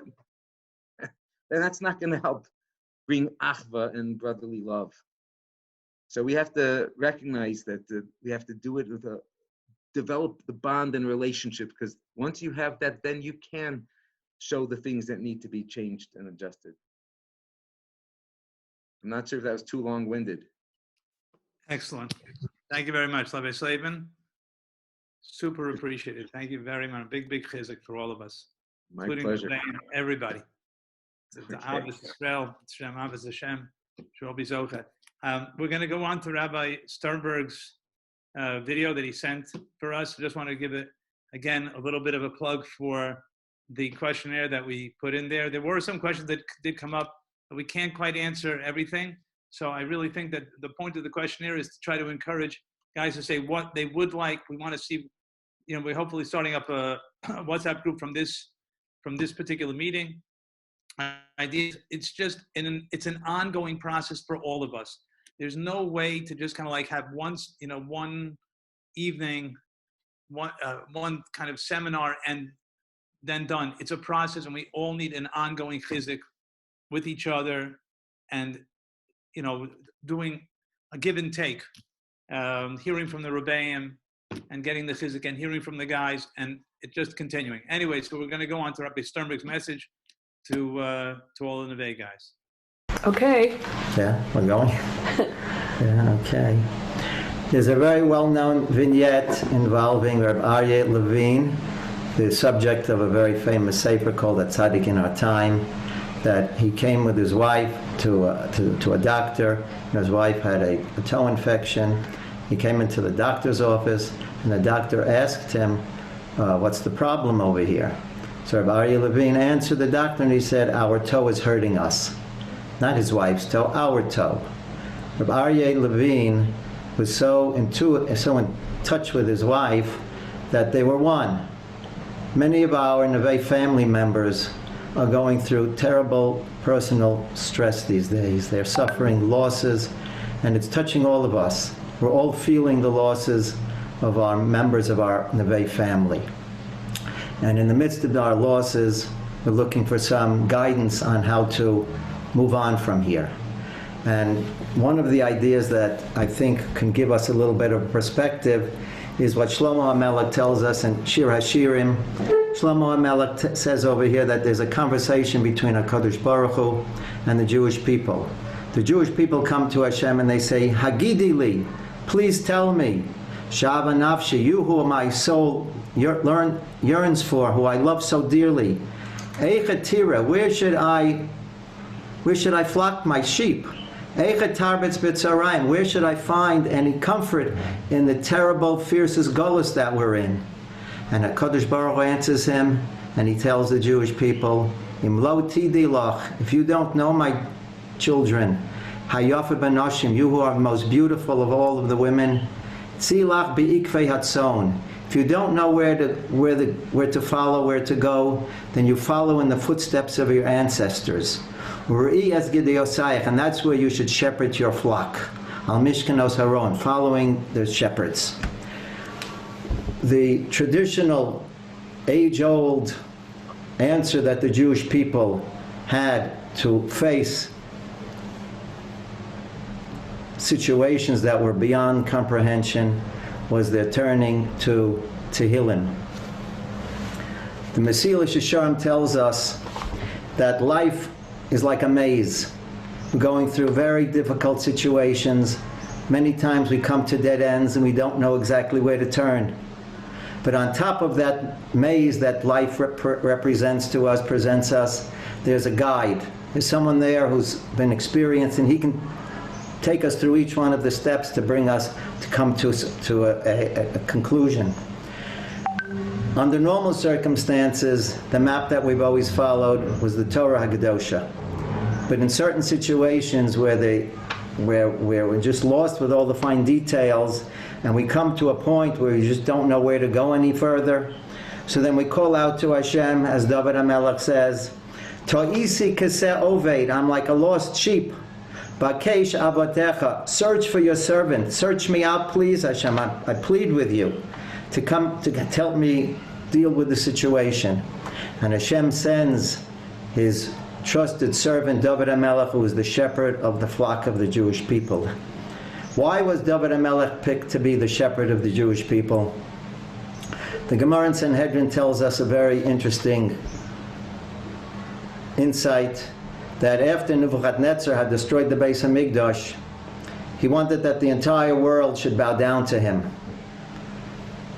There were 3 Jews, Hananiah, Mishael, and Azariah, that refused to prostrate themselves in front of the idol of Nebuchadnezzar. Those 3 were put into a furnace similar to Avram Avinu, and the miracle Gabriel came and he saved them.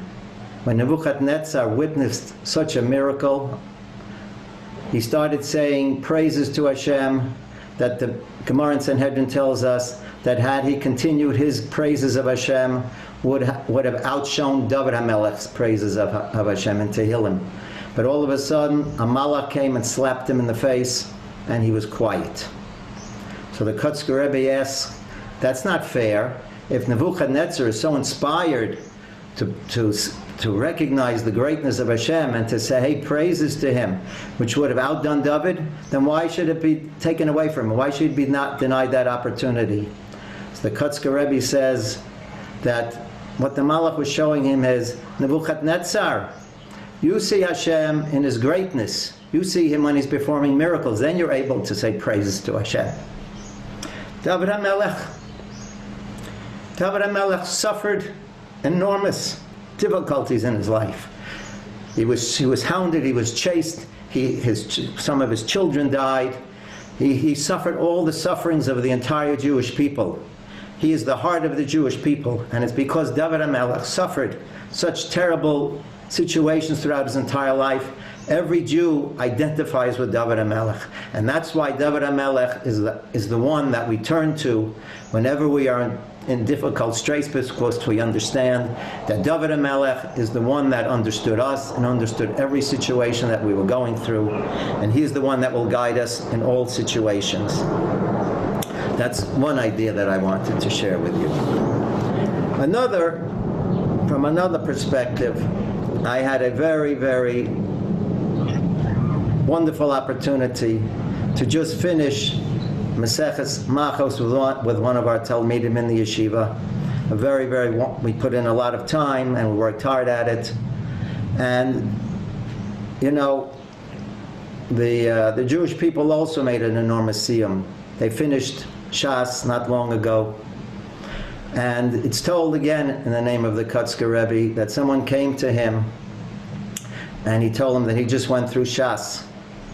And the Kotzker Rebbe asked him, he said, but how much of Shas went through you?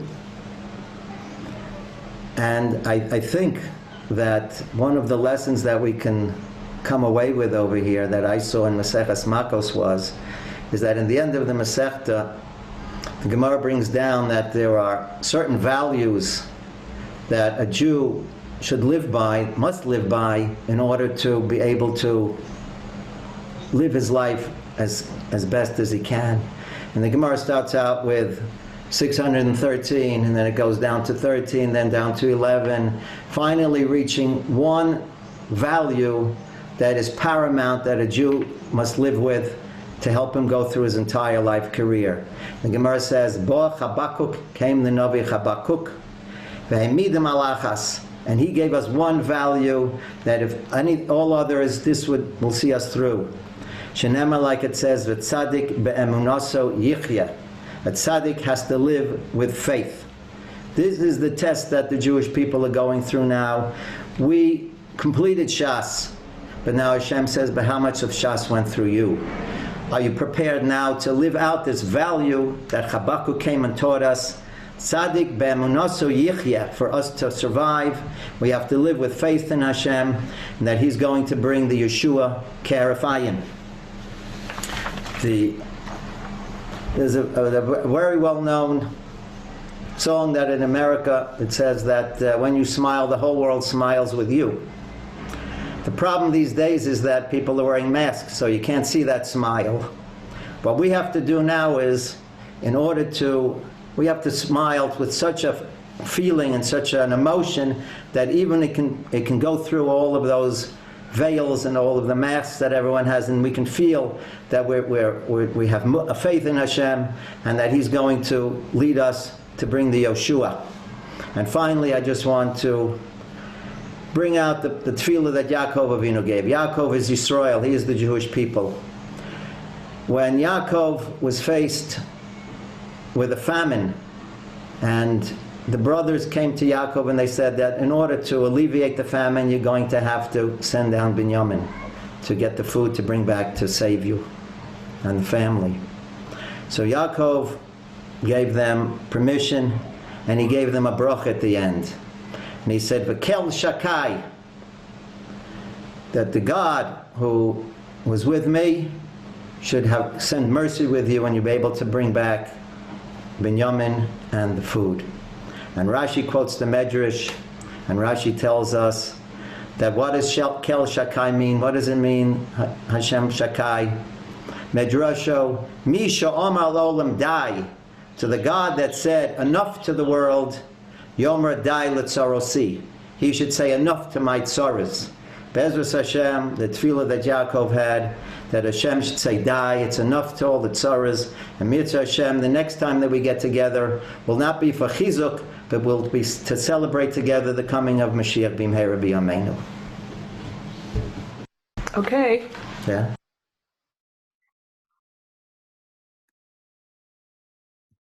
Thank you, Rabbi Sternberg. Honestly, it's a schus to work and to be associated with Neveh. Such incredible people. I just want to say that Rabbi Yehuda Zimmerman sent me, he said there was a Talmud from 85, Josh Jenin, who I don't know. He said apparently he had a bout with COVID-19, and Baruch Hashem, he's doing much better. And we should all share good news. It's Hashem. Anyway, we are going to hear from the Mashgiach, Shlita.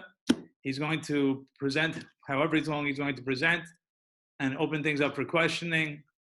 And everybody's already away from Ishtayuf, which is still echoing through the meeting. And again, we're hopefully coming up with the ringtone. We're working on that now, the ringtone Mash Shtayuf for everyone's phones. And any questions that come up, you can either, again, message them to the Mashgiach, to myself, raise your hand, and we'll hopefully try to get an answer after the Mashgiach says whatever words he is going to Baruch Hashem be giving over.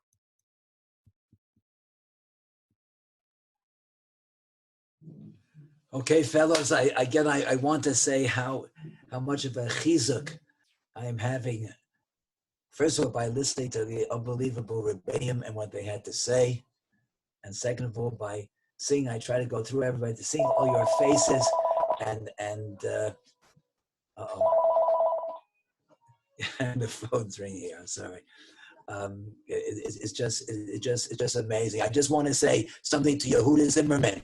You said you made on your mask, you made a picture of a smile. You made a picture of a smile. It goes for you and it goes for hundreds and hundreds of other Neveh alumni. You don't have to do that. You don't have to do that. We see your smile in your eyes. We see your smile in your eyes. It's all about, this is you. And you don't have to make a picture of a smile on your thing. And Josh Jen, I didn't know that you were sick. You should have a refuah shleima mehera, and you should feel good and get over it. I did connect, whatever. It's just such an amazing thing. I just want to tell you that somebody asked a question that can someone who's kicked out of the Neveh listen in?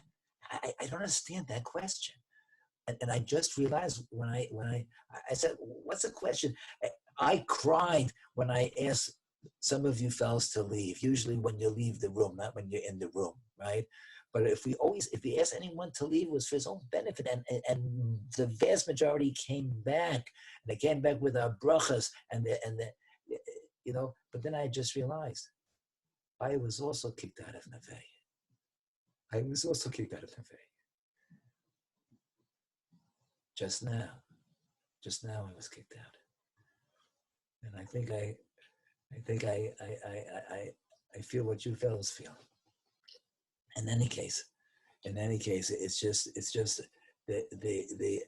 one thing I know. One thing I know is that Neveh has the most unbelievable alumni of any yeshiva that ever existed. That I know, and I am so happy of that, and I'm so happy to be able to share a few minutes with your fellows today. I want to start. First of all, if there's any questions right now, I'll start with the questions. Does anyone have any questions? I don't know how I see a question. Does anyone have a question?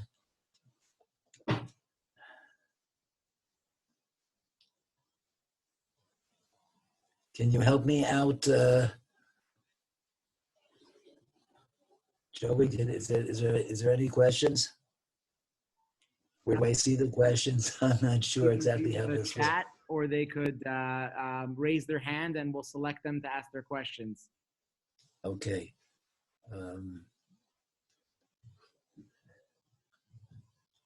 I don't see anything. I don't see anything. I don't see anything. Maybe let me just warm it up with a story. Let me just warm it up with a story. Rebbe. Yes. It's Joey Warner.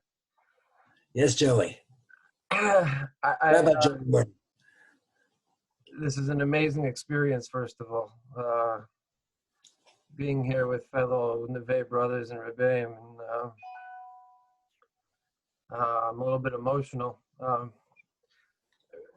When you ask for questions and there's silence, I took a deep breath because I don't think we know where to begin. I don't think it's because we don't have questions. It's because where do you start? What question? Maybe the question is, what questions should we be asking? What should we be davening for? Refuah? Should we be davening for Mashiach? Should we be davening? This is a very confusing time in so many ways because there's so many brachas that are so clearly coming out of this. It's not, nobody knows what there's cheshbonos are, but I know myself personally, I guess what I'm expressing is I don't even know what to ask. And as a Rebbe myself, because of you, all of you, I sit with my Talmidim and I look to you. Where do we begin? What should we be asking, I guess is my question. That is a very, very special question. That's a very special question. And the truth is that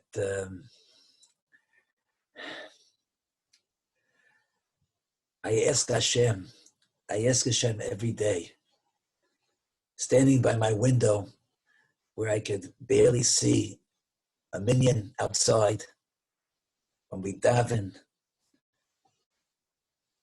I ask Hashem every day, please,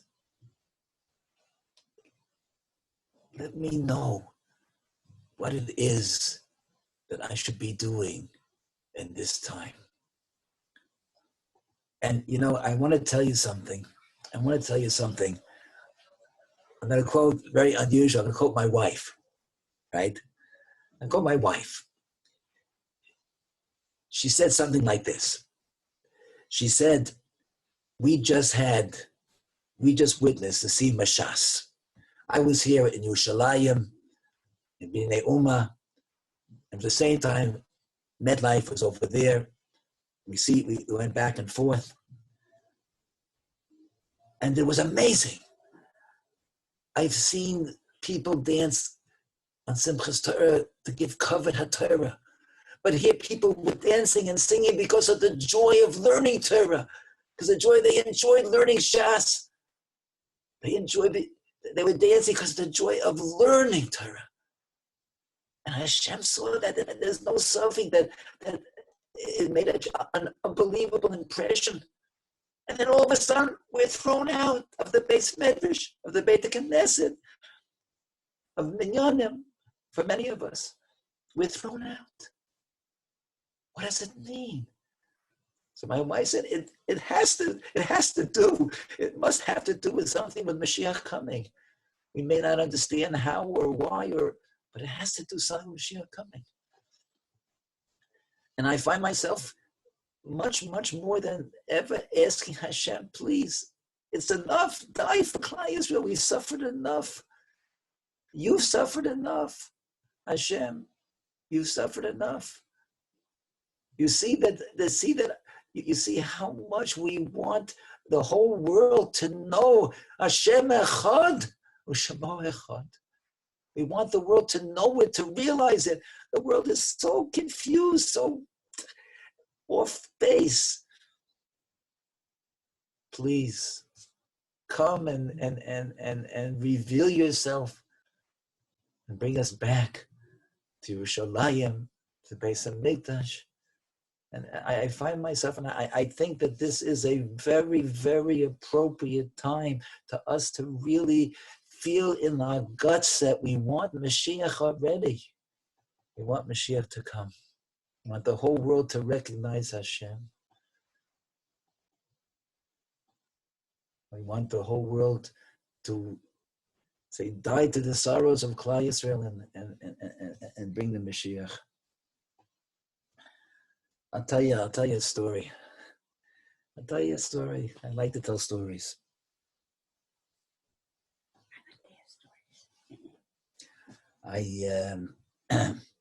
It's a story that I saw in the there's a book called People Speak by Chaim Walder. He writes a lot. Good things for children, for adults.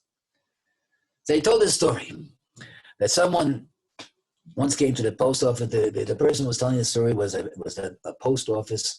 He was in charge of the post office, right? He was in charge. He had to relate to the customers, and he had to overall charge of the post office. Forgive me if you know this story, but it's good to listen to again.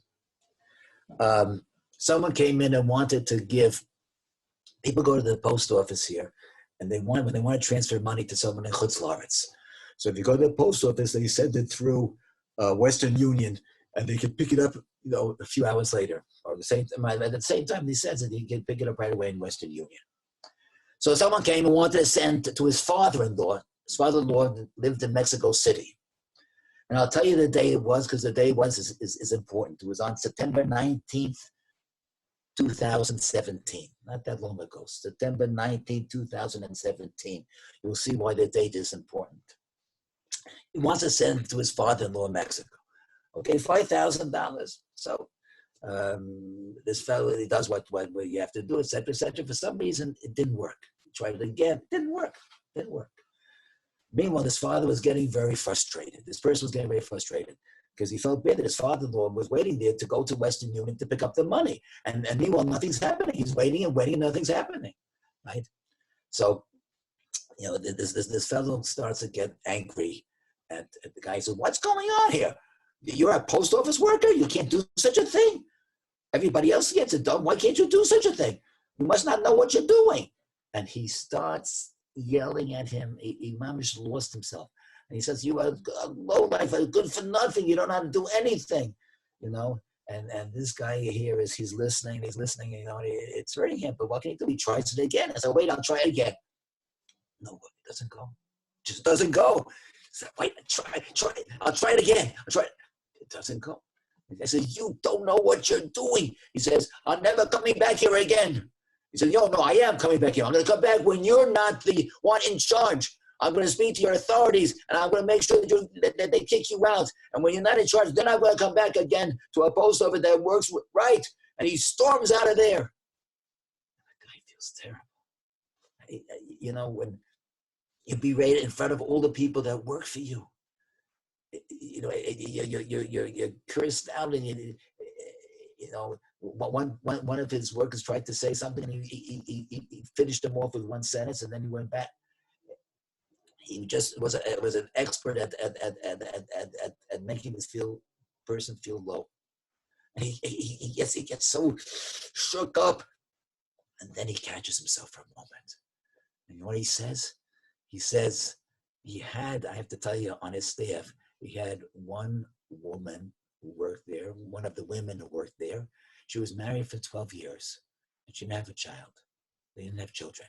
And they tried everything. They said to heal them. They did this, they did that. They didn't have children. And he said, you know what? I forgive the person who just yelled at me and cursed me out and embarrassed me in front of all my workers.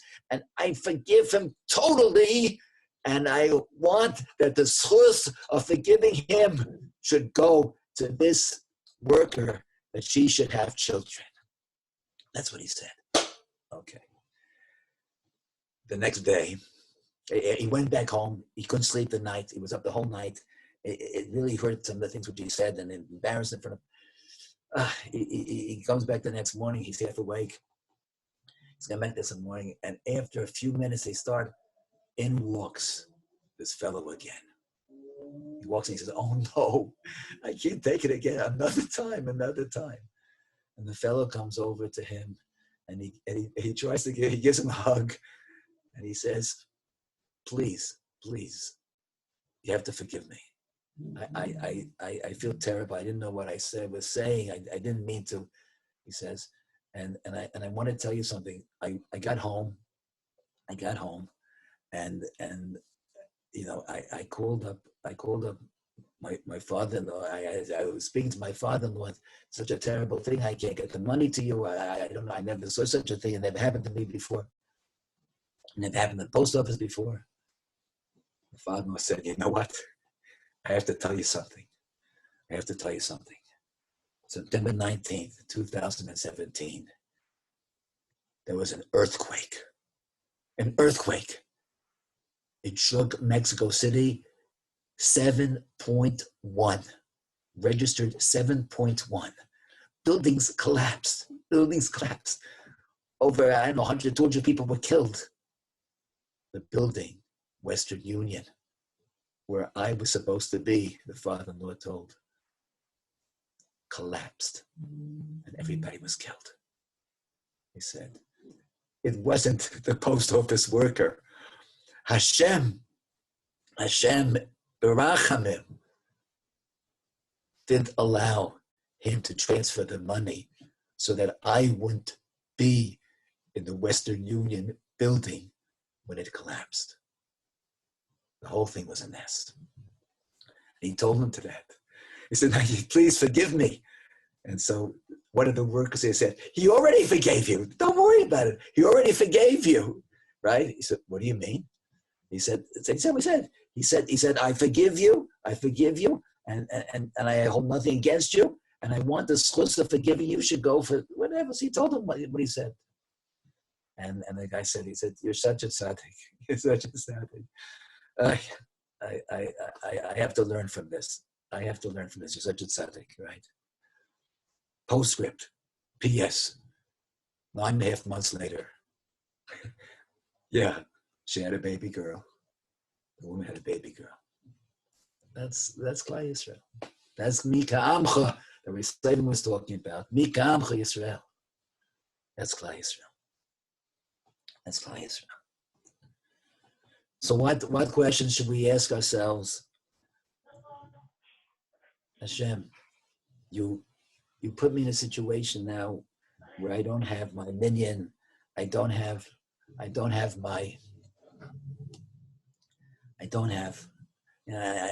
my wife today. The truth is, I get aliyahs. I get aliyahs in the Neveh, like it's unbelievable, right? First of all, because I'm one of the few Levium, right? And second of all, I get on Shabbos. I get one because of my position, but very often I'm the only Levi, so I get a aliyah then also. And now I haven't had it in such a long time. And we're going through these are difficult times. It's hard. I fight with my kids. Don't take out my garbage. I want to have an excuse to go out, right? Because I have to stay in. Rabbi Schumann Baskin and Dr. Bortz, Rabbi Schumann, they Baskin together. I can't even go to the mikveh. When's the last ever Shabbat I'm going to? But that's the situation. That's what. So we're all going through difficult times. We're having difficult situations, right? We have to go out of our way. Someone had a question. Someone asked me, what do I do when my kids are terrible? They're impossible, right? I mean, one of the things that's unbelievable. Some of my children have invented such initiative, shows creative ways to keep the children busy, with this, with that, they going on a camping trip. What do? They set up a tent in the bedroom, and the kids slept in the tent. They're in a camping trip, right? Someone told the children, "Don't go out on the porch. That's where we're going for our Pesach Tiyul." So it going through difficult times, and they ask me, what do I do with kids that are not cooperative? You love them more. You love them more. That's what you do. You love the kids more. And it's a time when we can work on ourselves to appreciate all the people around us, and to appreciate ourselves as well, and to get to know ourselves a little bit better. We get to know ourselves a little bit better, right? We're alone in many ways. We get to know ourselves a little bit better, and we're speaking directly to Hashem. We're speaking directly to Hashem. We get to say, Hashem, please help me appreciate and understand, what I have to do. Okay, again, any questions? I'll open it for questions now. It's supposed to be question and answer. I'm not supposed to be talking. Hey, Question and answer. I have a shaila. Okay, so Rebbe was saying that, first of all, a big thank you to Joey Apter for setting this up, and to Rebbe Slavin and to the Mash and to all the Rebbeim that have put out videos and took their time. Really, it's really nice. And my shaila is, though, that Rebbe was saying that the Rebbetzin said, and Chas Hashem, I hope Hashem forgives me if I say anything that I shouldn't or possibly discourage anybody. But I mean, Rebbe was saying how this has to do with possibly Mashiach and all that simcha of the mitzvah and all that different stuff. But I mean, Rebbe, the Holocaust happened, and thousands and thousands of tzaddikim died, and Mashiach didn't come afterwards. And the Spanish Inquisition happened, and thousands of people died, and Mashiach didn't come. And now hundreds of Talmidei Chachamim died, and Mashiach is still not here. So we're, we're good learners. How does that have to do with me? You know what I mean? There's been so much search for forever. We've been going through Tzaris, and he still hasn't come. So how do we even keep our, I guess you can say, our hopes up, or to connect this to Mashiach, because you know what I mean? He still didn't come. I mean, Nisan is an auspicious time for him to come, and he still didn't show up. And last year we thought he was going to come, and then we thought here and then there, and then you have hundreds of families that are being timed alone now, and completely isolated, and people spending the entire Seder by themselves, and still and nothing. And every other day, I don't know if Rebbe knows what it's in New York. You walk outside in New York City, and you know what I mean, and still, and all you see is ambulances on the streets. Is just ambulances, Hatzalah, and every day where we're going, and yeah, we're supposed to believe Ani Mama that he's supposed to come, and no, we don't even know when he's supposed to come. But how do we just continue staying strong in a time like this, when throughout history we fall back onto Mashiach as a thing, because something bad is happening, so Mashiach is coming, but he still has yet to come, and we've gone through hell and back through so many situations, and still not. How do we still hold on? How do we still hold on and to all these things, and claim God is good and doing this and all the chesed and Mashiach and everything's gonna be okay? But look, it's not. It's never been okay for us. It's never been okay, and it doesn't look like it's getting any better. You just have rabbi after rabbi just passing away and going, and that's become a new reality. And besides all that, you have even now people want to open up and they don't even care anymore. So all this, I guess you can say, quarantine. You see so many people that who cares about the old people? So they'll die, and we need to go back to work because we need to make more money, and we need to go out and continue doing all those things.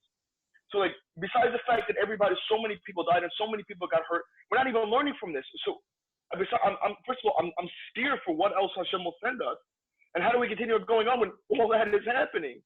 It's crazy the amount of things that are going on and the people that are running. Yes, that's basically my shayla put on a plate.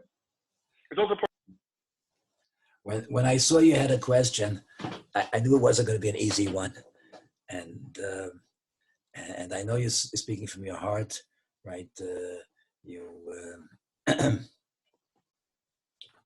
you lost your Zaidi, and it's a very difficult time to go through. And what I have to say is like this, right?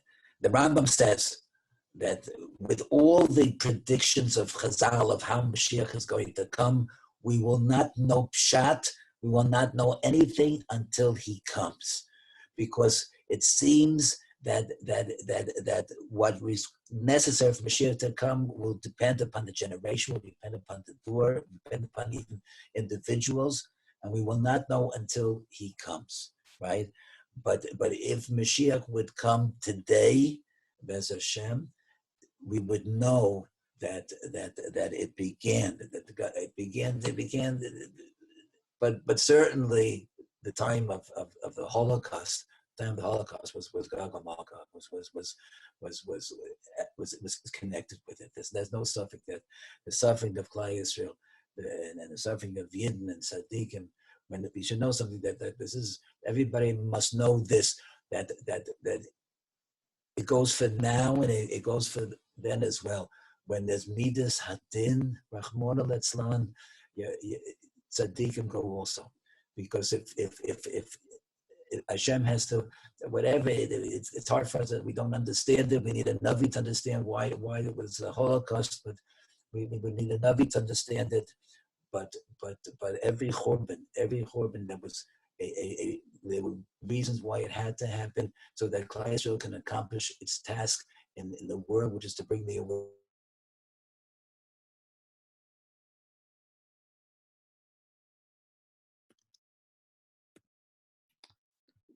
Yes, apparently we want to try to reconnect with the Mash. We hold on one sec. I assume that Joey is going to try to reach him. I see that myself and Rabbi Slavin are still on. Rabbi Slavin, till we get the Mash back. Want to shoot for this one? Should we odds or evens? Yeah, really. Listen, as the Mash said, that when Nassim there asks a question, we gotta really brace ourselves. And I think that I don't know where the Mash exactly was going from there, but I think that the perspective is, I hear there was a person here in Eretz Yisrael who had an organization who helped people get kidney transplants. I mean, he saved hundreds of people's lives by making shidduchim for kidneys to be transplanted. And never this person passed away. So who in their right minds, have Rosh Yeshivas, Rabbanim, Balei Chesed, there is no rhyme and reason. And that's why, the Dever Ba'ir, Chanas Raglov, that's what we kind of, we have to stay indoors. I'm not saying that this person went out and was doing something wrong, and that's why he got it. It's hard to know why HaKadosh Baruch Hu does what he does, and there's definitely way above my pay grade to be able to, know Hashem's cheshbonos. But definitely there's an idea that each and every one of us has to go inward and into ourselves. And that's kind of what the message I was trying to get across was that we really got to find ourselves.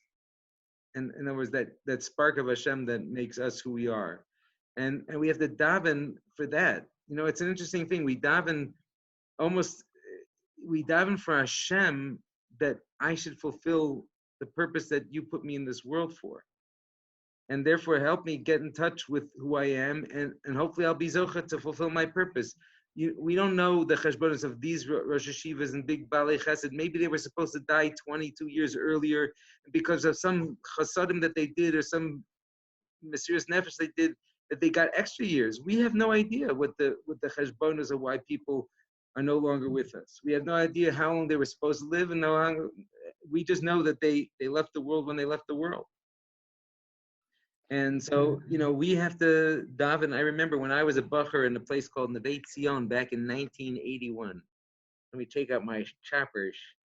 Back in 1981, and I remember we had a Rosh Hashiva from Or Sameach Rav Mendel Weinbach, Zecher Tzadik Levracha. He came and he spoke in Neveh. And for those of you who remember the early years in the early 80s, the base medrash was actually facing the other direction. It was going long ways, and the Aron Kodesh was on the side where, kind of like where I used to sit in that window.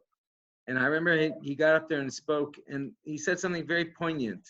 And he said, "How do you know when you're ready to leave this world?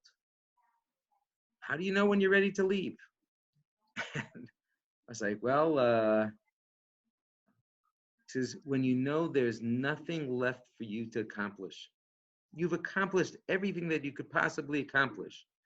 Now, this is where it becomes very difficult, because a lot of people who pass on, I just want to do one more chesed. I wish I could learn another masechta, another blot. Right? But Hashem knows when you've finished that purpose. But when you feel that therefore we have to think about, well, what do I have to yet to accomplish? What am I supposed to yet accomplish? To have more money in the bank, more Torah under my belt, more chasadim. What is it that we still need to do? I need to make sure my bills are paid. What is it? We all have things that we need to accomplish. And therefore, to look at why somebody else is no longer with us, that is not our cheshbon per se, but it's supposed to make us make our own cheshbon nefesh. What am I supposed to accomplish? I think if we internalize that, then we can focus and say, at least I know that I'm trying my best to do what I'm supposed to do. And if I am granted life, that means Hashem says, you still haven't accomplished it yet. There's still more for you to do. And hopefully, all of us will, like Rav Gamliel was saying, that the month of Iyar, Zani Hashem Rafecha, Hashem could bring a refuah just as fast and as crazy as it came in. The Mida Tova Meruba, Mida Tova is always 500 times greater. And maybe Hashem could just blow away all the last vestiges of all these viruses and overturn everything. I remember, I think it was in 1994 when we had Rav Mendel Kessen. He had his son in Neveh, or a nephew or a son. I'm not sure who was there, whose son was there. And he came and spoke to Neveh. And he says, who knows? This he said about 27 years ago. He says, who knows that when Mashiach comes, there'll be a war, and maybe there'll be a Magefa, and things will only affect the people that have to be affected. And he said that, 27 years ago. I was like, when this broke, I was like, maybe this is it. We don't know, and we don't know who succumbed to the corona and who succumbed to the accompanying illnesses and difficulties people have also. The doctors don't even know. The doctors don't even know what percentage of people really have corona. It could be that 20 or 30% of the populace was exposed to corona and it didn't affect them. The doctors still don't really know. The doctors are still worried that it might come back because you might not be immune, even though you had it once. It might come back again. We could be afraid all we want. But if we decide, well, what am I supposed to do? What is my obligation? My obligation is to make myself to be the best that I could be. And it's not a selfish thing, because the better you become, then the better you are to your wife, to your children, to your brothers, to your parents, to your rebbes, and to Klal Yisrael. So we have to wake up and realize that. All right, so I'm sorry. No, it's okay. If it's all right, maybe I'll also take a patch out of this question. Again, please. Very, very, very good. Listen, these are the words of Neveh Chizuk.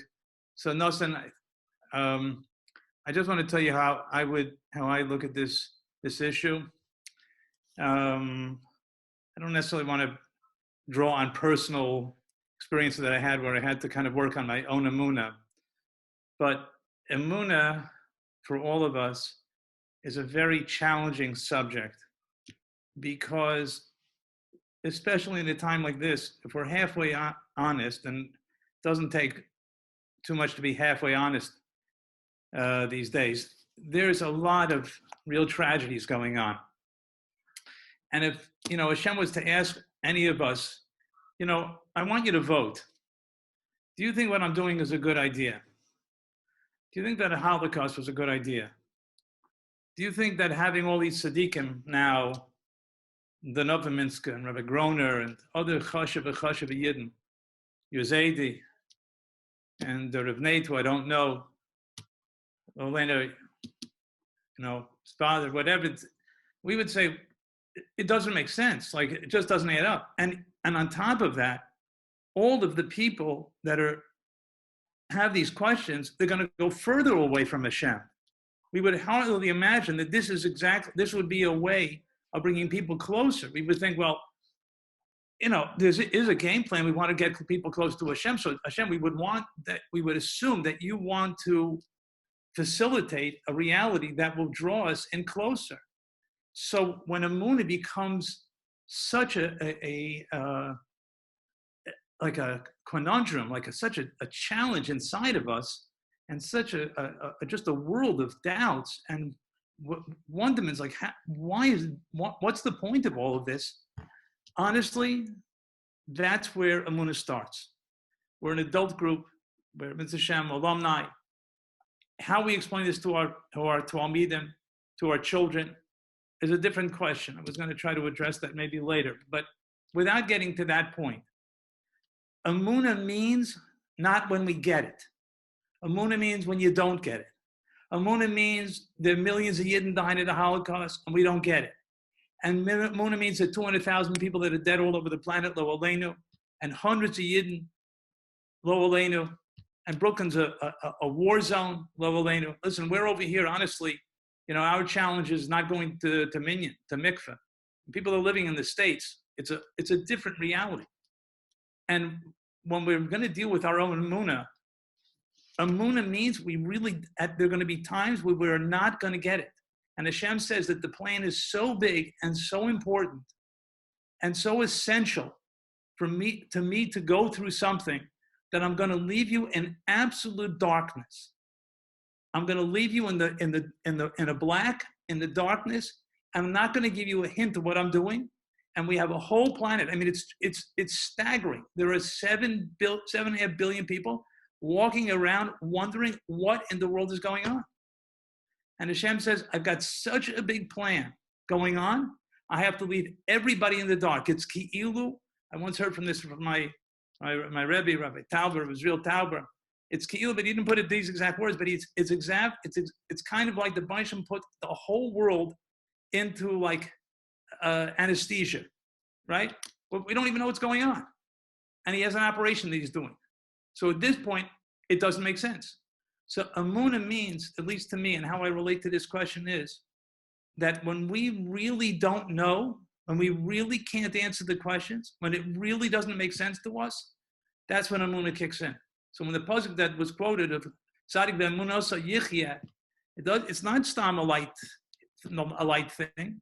It means mamish, that we live by something that we don't understand. That's where Emunah goes.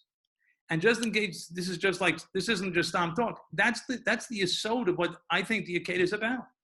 The Akedah, among other things, is about something that makes no sense, but the Baishlam decided, right? Because to us, human beings, I mean, Avraham Avinu had every reason not to do it. He was against the Avodah Zarah. It was killing his son. You're not allowed to kill. And not only that, but the hardest part was he was told, Yitzchak's going to be your future. He's going to be the one that's going to he's going to be the building of Kol Klal Yisrael. He had a nevuah. And the Baisham told him, done, finished. Where do you go? That's the Emunah. And Klal Yisrael, one of the remarkable things about Klal Yisrael is, and you could get tremendous chizuk during this time. And you can get a chizuk from the fact that Klal Yisrael has kept going after all of these years. After the Holocaust, we all should have taken our yarmulkes and say, goodbye, Zell, done, finished. And Klal Yisrael didn't do that. We said, Shema Yisrael, Hashem Elokeinu, Hashem Echad. We're not going to be pushed off. We're going to cling to you. Again, that's what Rabbi Slavin has been talking about. With all the other speakers, the Mash, all the other speakers. We're not budging because we're david to you. We're going to be connected to you. It doesn't even make sense. That's Klal Yisrael. Klal Yisrael is the nation when it doesn't make sense. We know that Baisham has a plan. even the most painful, and it hurts. I just want to say over here, Nosen, and also to whoever else, Lolenu, it hurts. It hurts. It doesn't mean with the moon it stops hurting. It just means there's a purpose to the hurt. There's a message. There's going to be a reason that the hurt had to be there. Do we know it now? We don't know. Does it hurt? Gefährlich. So in a certain way, Nosen, the answer is there's no answer. And that's the answer. And Cole's mind that we can think, we're looking for an answer. Why is it like? Why is it? We haven't gotten to the answer, in my opinion. The answer is there's no answer. Because the answer is the Baisham knows the answer. We don't know the answer. He didn't tell us. If I feel like I said enough for now, was the Maj able to come back in? Because if not, I'm going to tell a short story. But also, Psaki, I think Psaki wanted to ask a question. I don't know. Oh, I see there's a few questions up. Okay. So if it's okay, I'm going to move around. First of all, Psaki was waiting. I think I spoke enough for now. I hope that was clear in terms of what I just was trying to give over. Yeah, so Psaki was, again, Joey, we need... It's Yossi. Yossi, go for it, Yossi. It wasn't a question. It was more so just theories that I've had on all of these questions that I'm hearing. And I'm not saying I know or I'm smart enough to, but just a few theories on what's been going on. And first of all, on Nussin's question, as far as the Holocaust was concerned, the Holocaust was as tragic as it wasn't on a world stage as it is today. This is on a world stage because of the technology and the internet, and the world is so connected. The world is moving so fast that everything is on a world stage. Back then, there were people in the world that had no idea what was going on in Germany or in Europe. So that was one theory as to that question as far as Mashiach. Why should we say then we believe it was Mashiach, but here Hashem is really, really on the world stage. That's number one. Now, as far as people, losing Gedolim, and it's really a crazy tragedy. At first, I had a few people ask me the same question. We'll lose. Rami Cohn passed away, and Rabbi Pluchek, and then Neveh Reconnect. And I looked at it in a different way. I was kind of looking at it like, you know what? We can definitely see that the Rabbanu Shalom is planning something here. You have to be blind not to see it.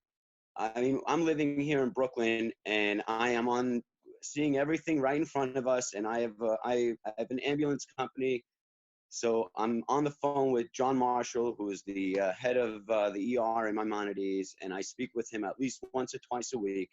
And exactly like you said, Rabbi Slavin, nobody knows anything. And he just told me this past Thursday night. He said, Jason, they don't know anything. No matter what people tell you, oh, this is what you can do, they still don't know anything. We're only 2.5 months into this. But one thing that I thought of is the Rabbanu Shalom is working on something here. Gedolim are being taken, I'm seeing daily. And it just reminded me of a certain Gemara that we learned. I think it may have been in, I don't want to misquote it, but it was that in the time of the Zman of Mashiach, there'll be no Rebbeim for Klal Yisrael. The only Av will be the Rabbanu Shalom. And Hashem sees, you know what, these tzaddikim are here. There's a big pandemic going on. Everyone is worrying. The way I looked at it was, he said to them, you know what, you guys don't have to worry. Come sit down. We got box seats here. Watch my plan unfold.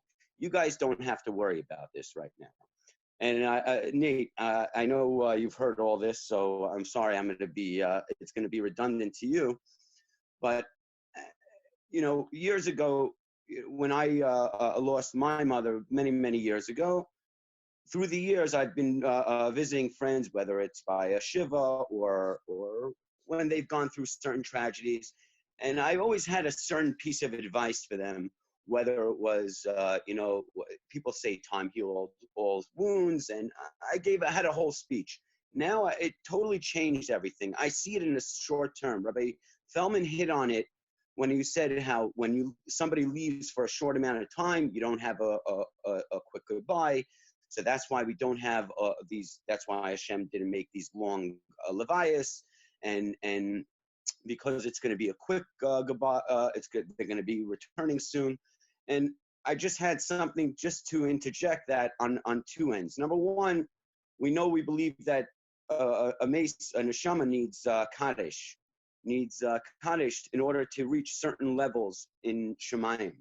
And now these neshamos aren't getting these kaddishim. They're just not. So as Hashem's saying, no, these neshamos are not going to reach a certain madrega. Obviously not. I think we're saying that the kaddish is done. These neshamas are already here.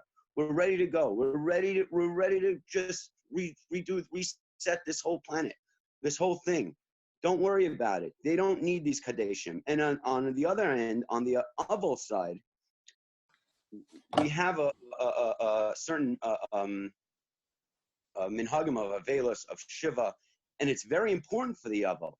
It's something that it helps the aval pass through certain really, really hard times. Seeing everyone around, seeing everyone sitting with you, talking about your parent, and it's all these available are missing them. Yes, it's very quick. It's a Zoom, maybe a Zoom or a phone call, but it's not the same. It's really, really not.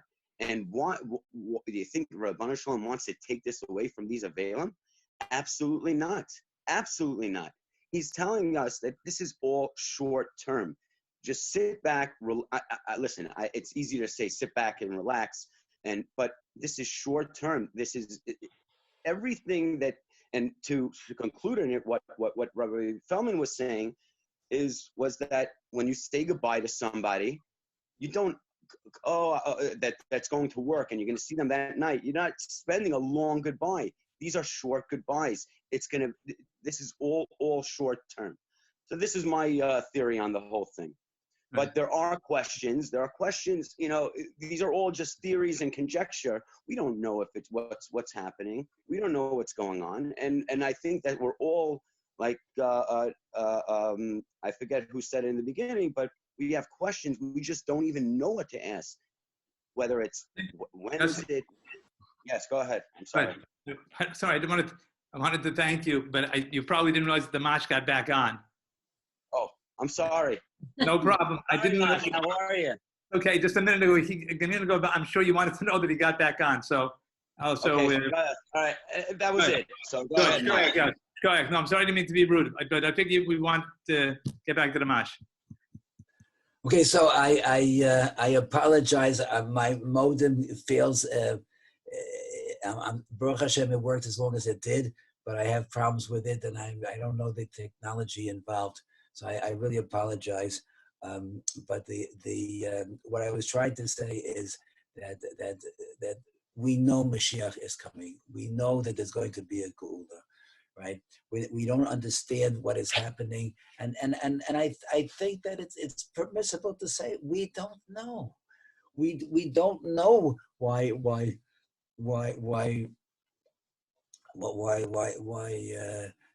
Nathan and Yonatan not able to say Kaddish. We don't know why. We don't know why, but we'll one day we'll understand. One day we'll know, and that's when Mashiach comes. And we just have to have the patience and the emunah to know that it's all part of this process. Mashiach is coming. I understand that Psachia had a. By the way, I'm not supposed to say this, but I'm going to anyhow. That I've been seeing on the chats all along that fellows are saying we have to do this more often, and Be'ez Hashem, we will definitely try to do it more often. But I want you to know that everything that we see today is all thanks to Psachia Farman. That he had this idea. He organized it. He did everything. He did everything, and Joey. And we're very, without Joey, after we would have been able to do it, but we just want to say thank you to Psachia for he's a Talmud, but in this side he was a Rebbe, and we really, really appreciate it. Okay, Zali Ridal says thank you to Psachia. We want to say it also. So. Someone had a question. Anything? I think we're going a little bit late. Go ahead. That's it. Assalamu alaikum. That's a little embarrassing. I'm being honest with that. Thank you, Rabbi, and thank you, Rebbeim, for putting this whole thing together. You've done for me in my life. Just so this is and a little thing that I can do, and I feel I'm so honored and grateful to be part of the Neveh family. So it's really my honor and pleasure. And thank you so much, Yossi. I know you got cut off, but that was really special. And Rabbi Slavin and Rabbi Charlap, everyone. I just wanted to ask, maybe I know everyone's talking about the corona, but I'm a little interested, me personally, I've been watching since I've been in Neveh, I've watched the Mash, Mesiras Nefesh, doing everything for our years ahead, and I'm sure this has been going on for years. And it's obviously very connected to this time because this is a time where each one of us, I feel, should be trying to step up and give and be there for each other and be there for Klal Yisrael, for our families, obviously starting to the people closest to us. I just wanted the Mash maybe to share what keeps the Mash going and what You're on it, Sim. Oh no. Like a real way, like how have you been doing it all these years? And like it's unbelievable and inspiring for me to watch. And I just if the Mash could just share what keeps the Mash going and what drives the Mash, what is it that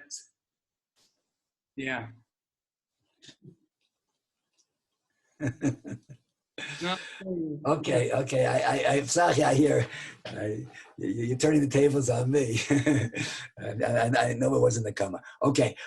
Let me just say. First of all, I don't understand the question.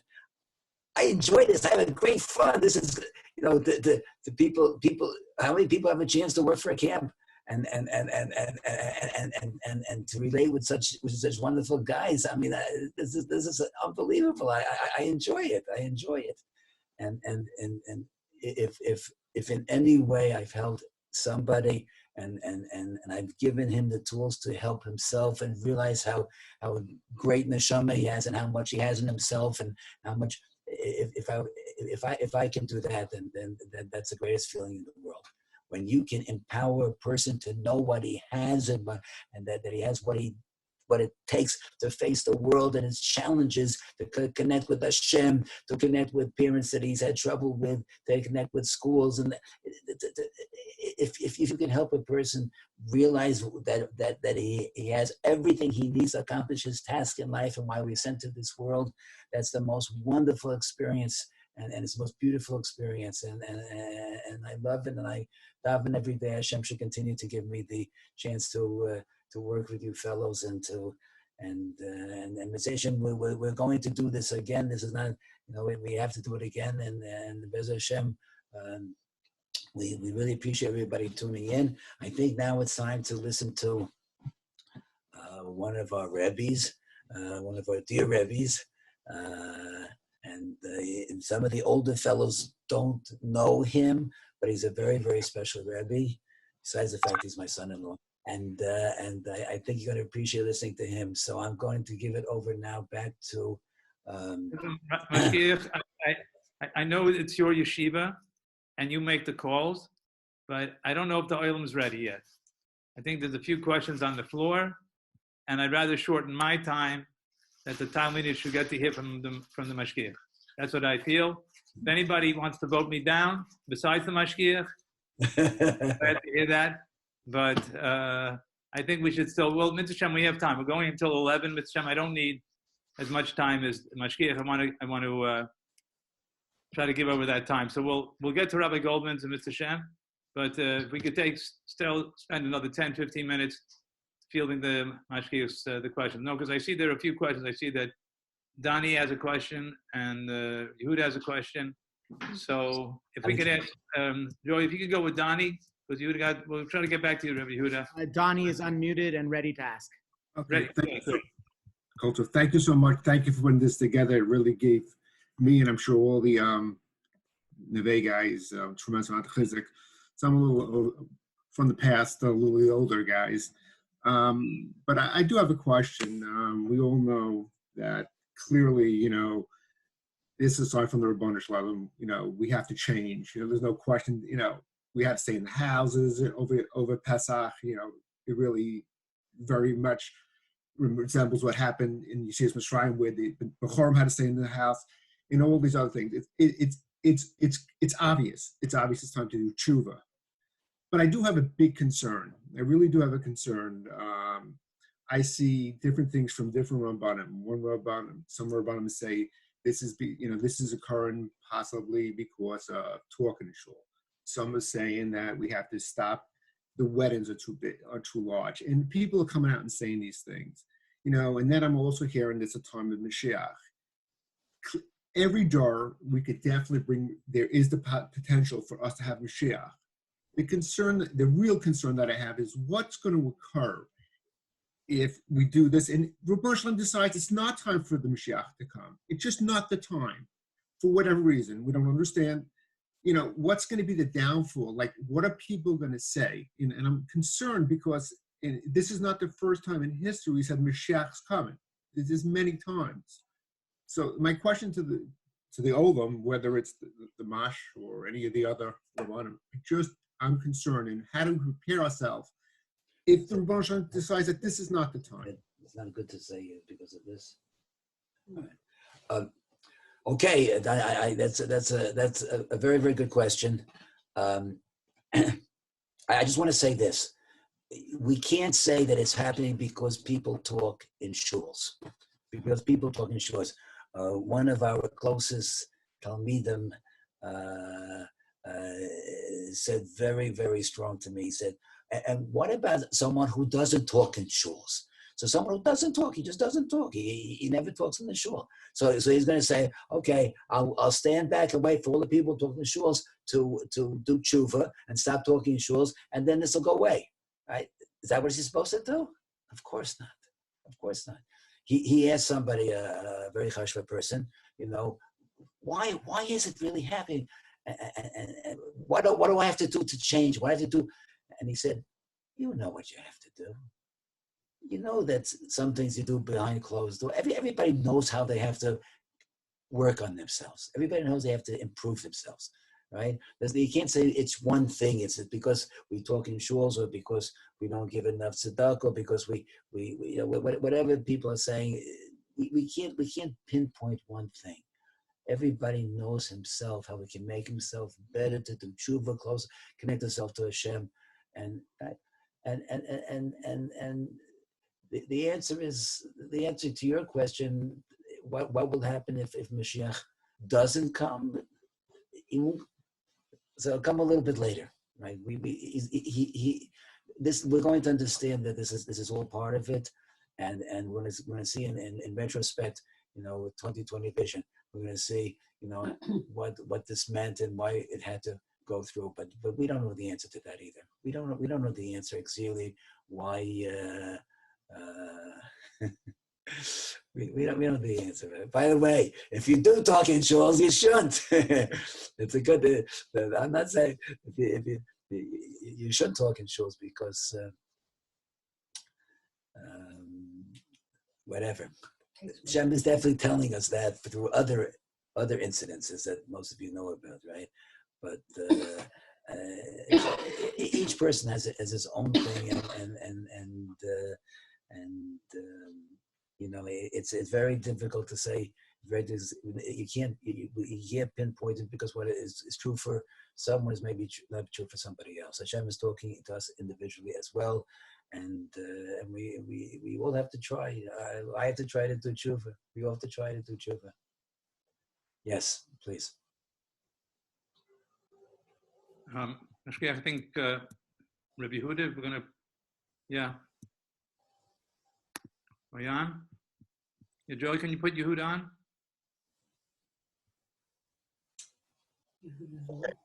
Yeah, you got it. Okay. So I want to really address what Nassim mentioned and a little bit of what Donnie's question. First of all, we don't know anything about Corona. We know so little, as Jason said. If we don't know about something that's going on that we see in front of our eyes, how do we expect to know everything about Hakadosh Baruch Hu's Cheshbainis? I mean, the Kotzker said, if I could understand Hakadosh Baruch Hu's Cheshbainis, then he wouldn't be my God, because I would be there myself. Which actually the Nachash said to Chava in Gan Eden. So it's got a good source to quote. I mean, he wasn't lying. If you knew everything that Hashem knew, then like, okay. But I do want to go back to and just pick out 2 quick points. First of all, I remember as a bacher in 1979 in Beit Yoshua, I remember a sikha that was discussing the concept of Chevlei Mashiach. And it was a quote, I think from the Zohar somewhere, I don't know, I don't learn Zohar, about the fact that there was going to be another test similar to Eliyahu and Hara Carmel, but between the Arabs and the Jews, Harabayas, the carbon being brought, and the fire coming down on the Arabs' carbon. And with that, we Jews were still required to say Shema Yisrael Hashem okay, Hashem Echad, even though we saw right in front of our eyes a miracle happening for the other side. This is what Chevlei Mashiach is. It's described as HaKadosh Baruch was stretching a rope of Emunah, and snapping it like a whip.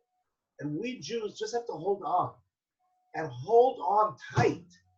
A whip is, I mean, you know, the tip of a whip actually breaks the sound barrier. That's why it cracks, right? It's really, really hard to hang on to that. It's really, really, really hard. But the issue here, and this addresses also Donnie's question, we need to know, well, yeah, it's good to know that Mashiach's coming, and we could say, well, maybe this is it, because it can give us strength. But it's not the message. The message is, like the Mash said, what do I have to do? Me, okay? One person, if he reaches perfection, can bring Mashiach. And one person, if he does not attempt to reach perfection, can be the one who stops Mashiach from coming. So the message for each individual, look into yourself, look into the mirror, talk to your Rebbeinu, talk to them about what you need to change about your life. Be open with yourself, be honest, look in the mirror. Nobody expects perfection, but you have to at least be working towards it. And if that's the case, then of course we want Mashiach to come now. But whether or not he comes as soon as this business is over or ends or whatever it is, we will have moved forward ahead, hanging on to our emunah and trying to improve who we are and building our relationship with the Eibishter. So yes, Nassim, it's not easy. I just want to just mention finally, Rabbi Biederman brought down, I forget from which sefer, I forget it, but he brings it down. He said, Moshe Rabbeinu looked and he saw every generation. And when he looked at our generation, he said, I am Anav Mikol Adam. I could not withstand the nisyonis that this generation that we're living in is going through. He Kaviyachol took his cap off to us. So, and by the way, Moshe Weinberger speaks about this at great length and worth listening to his shurim as well. It's got to do with that this is exactly the Messiah we're all facing. Every single Jew. Hang on, hang in there a little bit longer, and Mitzvah Hashem, it'll all become understood. Amen, amen. Amen. That's very, very true. Very, very true. And I also listen to Moshe Weinberger whenever I can, and it's really good. Yes. Yeah. Okay. Any other questions? Any other questions? Any other comments? Questions? Yeah, I think Mashgiach, I think we're going to move on. I would encourage from the guys, if they should feel free. First of all, we sent out that questionnaire form. We're going to try to get out the WhatsApp group also, but it's definitely, hopefully, going to be ongoing, because I really don't think there's any way to answer all these questions, discuss all that we want to discuss. It's really a process. I have no doubt that the Olam is going to want to hear more from the Mashgiach. I think we're going to, Psachia, Joey, I think we got more work we're going to have to be doing, which is, something good to look forward to. Anyway, it's a big zchus to have had the Mashgiach to help out and give it his time. And we also want to wish and a thanks for the Rebbitzin and Refuah Shleim of everyone, and the Mash's son-in-law, Rabbi Goldman. He'll say a few words, and I'll finish up at the end. Shalom Aleichem, Rabbi Isai. I hope that everybody is doing well and had a fulfilling and productive Pesach. I wanted to thank the yeshiva for giving the Rebbeim this opportunity to have a chance to share some words of chizuk for all of us during this challenging time for the world bichlal and Klal Yisrael b'frat. We're all familiar with the halacha in Shulchan Aruch. Ein Oymen Tachanun b'Tisha B'Av. We don't say Tachanun on Tisha B'Av. Why not? Says the Shulchan Aruch, Mishum the Mikri Mayit. Because Tisha B'Av is called a Mayit. Like the pasuk says in Eicha, Karalai Mayit. Asks Rav Yerucham, we understand usually that a Mayit means a Yom Tif, a time of rejoicing.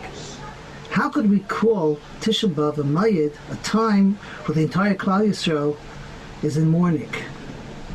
The entire Klal Yisrael is saying Kinnis and mourning over the Beis HaMikdash. How could it be that that time is being called a Mayid? Answers of Yerucham. A Mayid doesn't necessarily mean a Yom Tov. Mayid means a time. And during the Jewish calendar, there's different time periods that Klal Yisrael goes through during the year, and how HaKadosh Baruch Hu relates to us during the different months of the year. There are certain times during the year that are called Mayadim of Kiruv, where Hashem is close to us. Pesach, Shavuos, Sukkot. Those are Mayadim of Kiruv, Hashem is close to us. But then there are times during the year which are called Mayadim of Richuk, where Hashem seems to distance himself from us. Tisha B'Av is a Mayid of Richuk, where Hashem seems that he's far away. As explains the Yerucham, the purpose of that Richuk, the purpose of that distance, is to bring us closer to HaKadosh Baruch Hu. And for that reason, Rav Shlomo Vogel Zatzal used to explain that that's the reason why Tisha B'Av comes right before Elul. Elul, we're preparing ourselves for Rosh Hashanah, and we're looking to strengthen our connection with Hashem. Ani l'doidi, b'doidi li. Therefore, Tisha B'Av is the preparation for that. When we come from that richuk, from that distance, and we figure out that Hashem really wants to be close to us, then we look to build that closeness. Like we mentioned before, we're going through a very challenging period right now. The world just turned over suddenly. The whole atmosphere of the world, the whole routine of the world. We can't be in our Bati Midrashim, we can't be in our yeshivas, we can't be in our Chadarim. We have to be keeping social distance between each other. We can't attend each other's simchas. Unfortunately, we lost so many people in Klal Yisrael, so many Rabbanim, Gedolei Yisrael, family members. People start to wonder. People start to ask questions. The question is, what are the questions that we're meant to ask? We know already. The questions that we're going to ask is not going to be, how could such a thing happen? That's not our business. The question is, why did such a thing happen? What's the message? What's the thing that I can do that can be mechazik and strengthen that to be able to help for the future of Klal Yisrael? Like we mentioned before, the richuk, the distance, is not to chase us away. It's not to keep us away. On the contrary, it's to help us get closer. So how do we do that? I'm going to apologize now. I'm going to say something now that many of you have heard from me over the years in the yeshiva. We just learned this Shabbos Chol Moed, the Megillah of Shir Hashirim.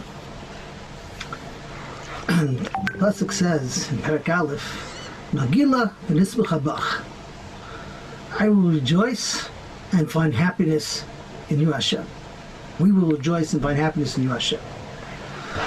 The Medrash brings a story. There was a couple that was married for many years that couldn't have children.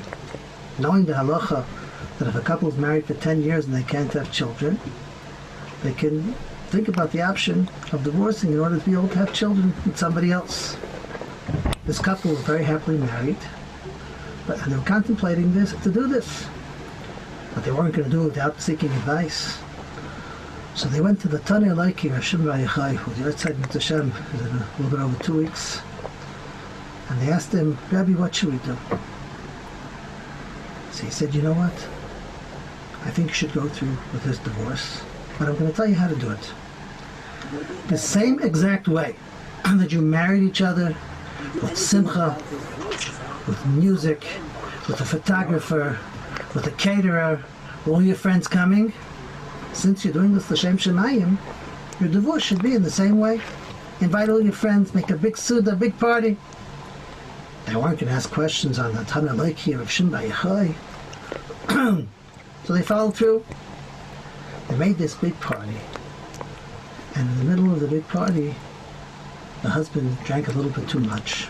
And when he started to feel very relaxed, he turned to his wife and he said, BT, my dear one, we're about to part our ways. I want you to take from our home whatever is precious to you, and the most precious possession, any item, no matter how expensive it is. Take it from your house and go bring it to your father's house. Take it with you to your father's house. She said, okay. And then he passed out. As soon as he fell asleep, his wife turned to the servants that were there and said, pick him up and take him right now to my father's house. Picked him up, took him to his father-in-law's house. He woke up in the morning and he sees it. He's at his father-in-law's house and he sees his wife there and he says, what am I doing here? She said, well, didn't you tell me that I should take the most precious thing that I have in our home with me to my father's house? There's nothing more precious to me in the whole world than you. So they realized that this divorce is not exactly going to work out that well. So they went back to Rav Shimon and they asked Rav Shimon what to do. Rav Shimon said, I'm going to go daven with you right now, and Mitzvah Hashem, you'll be zeichet to have a child. And that's what happened. Rav Shimon davened, and they were zeichet to have another child. They were zeichet to have a child. So my Rebbe asked, if what Rav Shimon needed to do was to daven for the couple, so why did he wait until this whole story happened? Why didn't he just daven for them right away? My Rebbe used this question to answer another question. When I first got married, so there was a story that was going around the world with the stipler. There was a couple that had an older daughter that was not being matzliach with finding shidduchim, and they wanted a bracha from the stipler. So they came to the stipler and they asked him for a bracha. So the stipler asked him, did you make a kiddush for your daughter? So he said, no. He said, that's why she's not finding shidduchim. Make a kiddush for her right now. So they made a kiddush, and shortly afterwards she became a kala. The whole world took this story, and you have to make a kiddush, otherwise you're not going to find the shidduch for your daughter. You have to make a kiddush, you have to make a kiddush. So my Rebbe said, people misunderstand what was the kavanah of the story of the stipler. Going back to our question, why didn't Rav Shimon daven beforehand? Explain my Rebbe. Rav Shimon knew that there was a schus for them to be able to have a child. And he knew that that schus would come through tefillah, and the bracha would come. But he sensed on some level, as happily as they were married to each other, they still didn't realize and value the chashivas of each other and how much they meant to each other. And therefore, if they didn't realize, they didn't have an understanding and appreciation for what they had, that would stop and prevent the bracha and the tefillah from being able to be answered. Therefore, he did this whole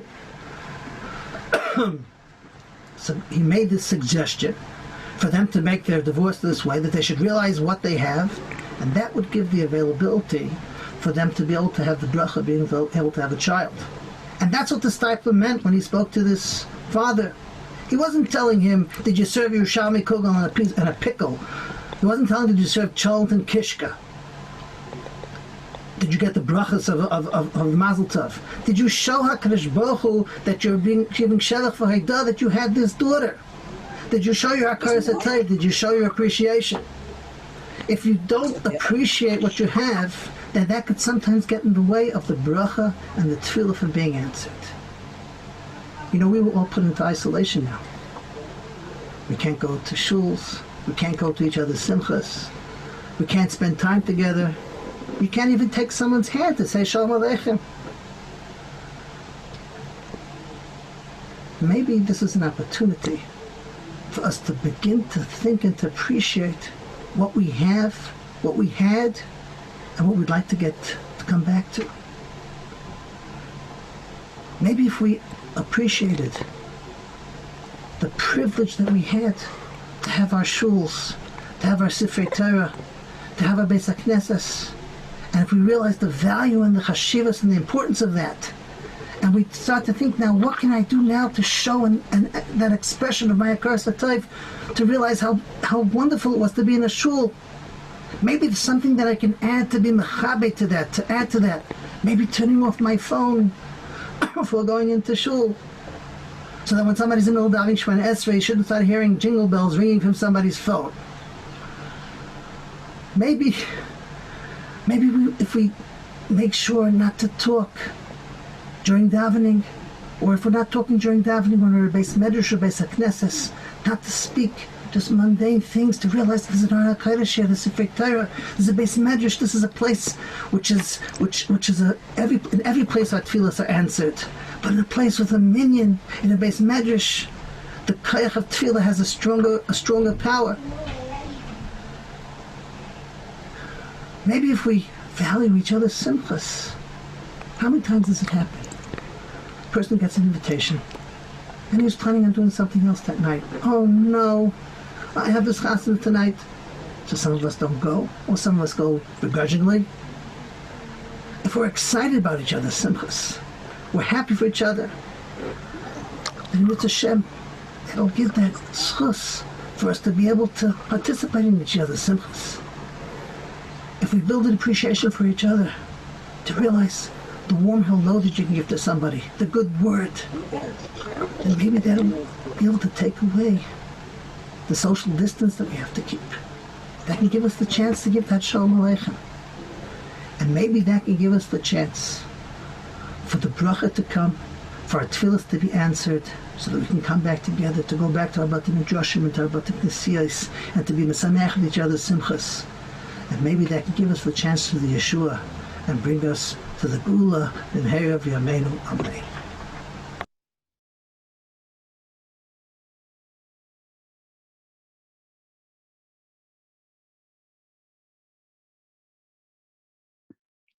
Yeah, wonderful words, Baruch Hashem. Ashreinu that we have all of us have shaykhs to Neveh. I think it's a tremendous bracha that each one of us feels in our life. And I just personally, these sort of opportunities for going on, I want to have a few words I would like to say, and I'd like to open up for questions if there are, in terms of the topic that I wanted to discuss. I want to thank Mamish from the bottom of my heart. I want to thank the Mashgiach, who's been encouraging myself, all the Rebbeim, whose inspiration of caring for Yiddish, for Yidden, is it's infectious. It's it's remarkable. It's a gift for all of us, and it's Hashem. He and his Rebbetzin should have many, many more good, healthy years together, helping all of us connect to the Rebbeinu Shalom. Again, I want to ask, actually, I have a personal favor. Some of the guys kind of like went out. We're trying to get the list down. I didn't think quick enough, and I don't know if there's a way of retrieving it. I'm going to ask a favor. One of the guys just messaged me and say, how you doing? Do me a big favor. Some of the guys don't know me. Some of the guys do. The guys that do know me, if the guys don't know me, feel free to be in touch. But the guys that don't know me, do me a personal favor. I wasn't able to respond to do messaging during this whole thing. Please do me a favor, be in touch. I just want to hear from you. I want to be in touch. I want to see how you're doing. Okay, like Vig just reached out. Like Vig's the man, and but everybody out here is the man. So please, I appreciate if you reach out to us and reach out to the Mashgiach, reach out to Rabbi Falk, reach out to Rabbi Slavin, the other Rebbeim, and if you can't fill out the forms, it just will make it that much easier. And again, it's not a form for learning; it's a form for how we can best stay in touch, how we can best be mechazik. And like the Mashiach said, I think we're going to try to continue doing this in the future. And again, of course, if there are any suggestions of what we maybe could do a little bit better, is of course appreciated. What I wanted to discuss was, again, let me just say, I think what the message is that I've been hearing from the Mash and the other Rebbeim is, how do you make lemonade out of how do you make lemonade out of lemons? Like, we're all in a very difficult situation, and each one of us is in a different level. Some people, we can't get out of the houses. Some people, it's much, much more severe. And each one of us has to kind of figure out, how are we going to best deal with the issues that we have in front of us? How are we going to best try to be mechazik ourselves and the people around us? So, and I think that the positivity of Neveh it's very, very special. Again, I've been involved with Neveh. I'm not speaking about myself, but I just think it's you get a sense of we don't want this to defeat us. There's different ways of relating to this virus. And of course, there's a physical way of relating to the virus, but there's an emotional way of dealing with this virus, and there's a ruchnius way of dealing with this virus. And that's what I think we're trying to focus on in this seminar, of the ruchnius way of how do we deal with this virus. That even though it's chas v'shalom physically something may be happening, that doesn't change who we are and how we can relate to it and how we can try to grow from it. What I wanted to discuss a little bit is something that I'm involved with. My wife and I are involved with working with couples. We do couples counseling. So we're involved with things with families. And I think that some of the messages I'm going to say are fairly obvious.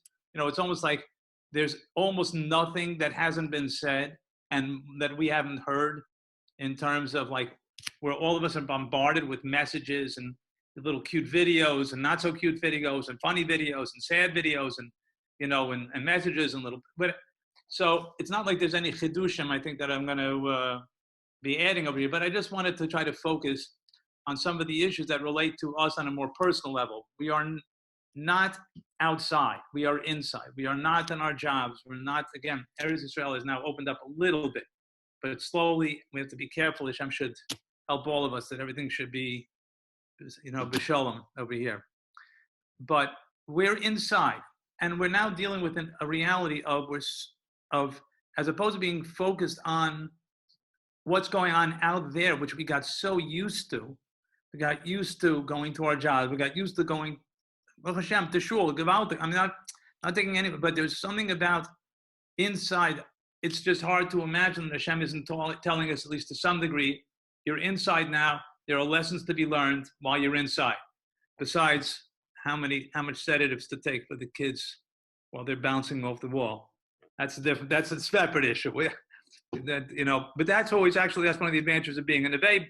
That's an advantage of being from Neveh, because there's usually no lack of sedatives available. So if you're having trouble with the kids, we will probably have a link. We'll set that up with the President Neveh staff and with President Neveh guys. So anybody's having trouble with the kids bouncing off the walls, we've got plenty of things to help them calm down, to get them through. So I see the Mashgiach's the only one not laughing at my joke. Okay, so let me move ahead. There's something I want to relate to. I recently heard a very, very interesting insight into who were the people that stayed from after the war. And was it people that were raised religious, people who are not religious. So I heard what I think is an excellent insight, and I forget now who I heard it from, but the insight is that those people that in their home, they felt a sense of warmth and a sense of beauty, of Yiddishkeit. So when the end of the war came, they needed to find a place where they would find warmth and comfort. So for the people that, when they ended the war, their homes were a model of warmth and comfort, and Yiddishkeit for them was not because of Yiddishkeit, because when they went through the war, they were the people that made it. They were in their 20s at best, but usually they were, in their teens. So how much did they know? How much had they learned? But there was a feeling that was associated with their homes that they took with them, and that was what reconnected them. And the people that didn't have that, even if their homes were from, but it didn't necessarily bring them back to that spot. Now, because we're not judging anybody, we have no idea what everybody went through, but it's just an interesting insight of how a person is motivated. We are going through, obviously, a devastating time of great confusion, a time where we've shared a lot of ideas. A lot of the guys have shared their ideas, and there's really a lack of clarity of what it all means, and it's a lack of clarity that we can't really even give over, let alone to ourselves, but not to mention our families, our spouses, our children, and it's very hard not to being able to have a sense of, hey, how am I going to bring a sense of peace of mind into my family, into the people that I do have a connection with. And I think that this is one of the things that we really need to be focusing on, is how are we going to give over this message of our emunah, the message of trying to learn and trying to grow, trying to see what Hashem does is good, trying to maintain our faith in Mashiach, all of the issues that go with it. How are we going to bring that into our families? And I think that is going to carry it through in a very important way, because Bez Hashem, listen, it's still, and we're still in a very scary point. But Bez Hashem, we're at Tavshin Pei, 2020, but Bez Hashem in 2021, 2022, Pei Aleph, Pei Beis, hopefully there'll be vaccines for it, Bez Hashem, and then we'll look back at this time period as a very harrowing and scary time period. But the question will be, how will our families take to that? How will they relate to it? How are they going to deal with it? And I think that that's something that we want to be thinking about, excuse me, in terms of what it looks like long term. Now, again, I don't think there's any quick answers to this question. I think we all know there are no quick answers, but the feeling tone that we will give over to our families, I think, is really, really important.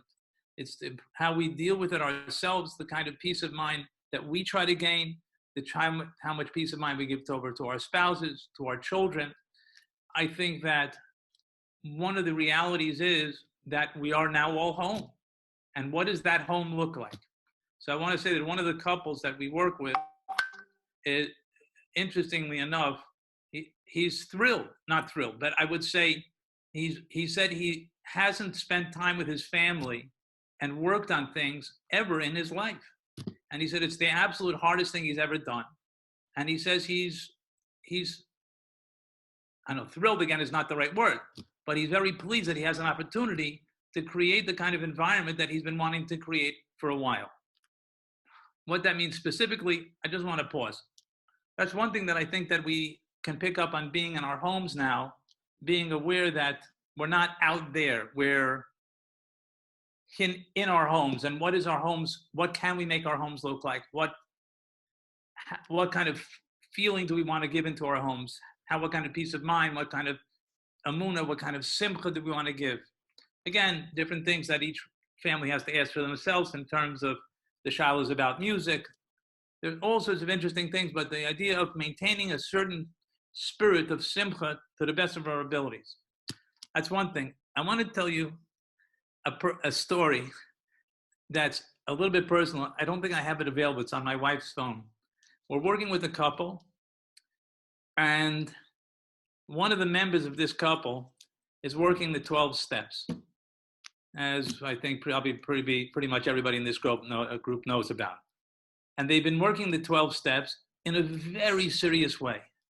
And we got an absolutely startling message about how the person feels that they can absolutely do nothing about their reality, and they're totally in Hashem's hands. And the words were so beautifully written. I don't have it available. My wife has it in the other room. That basically the feeling of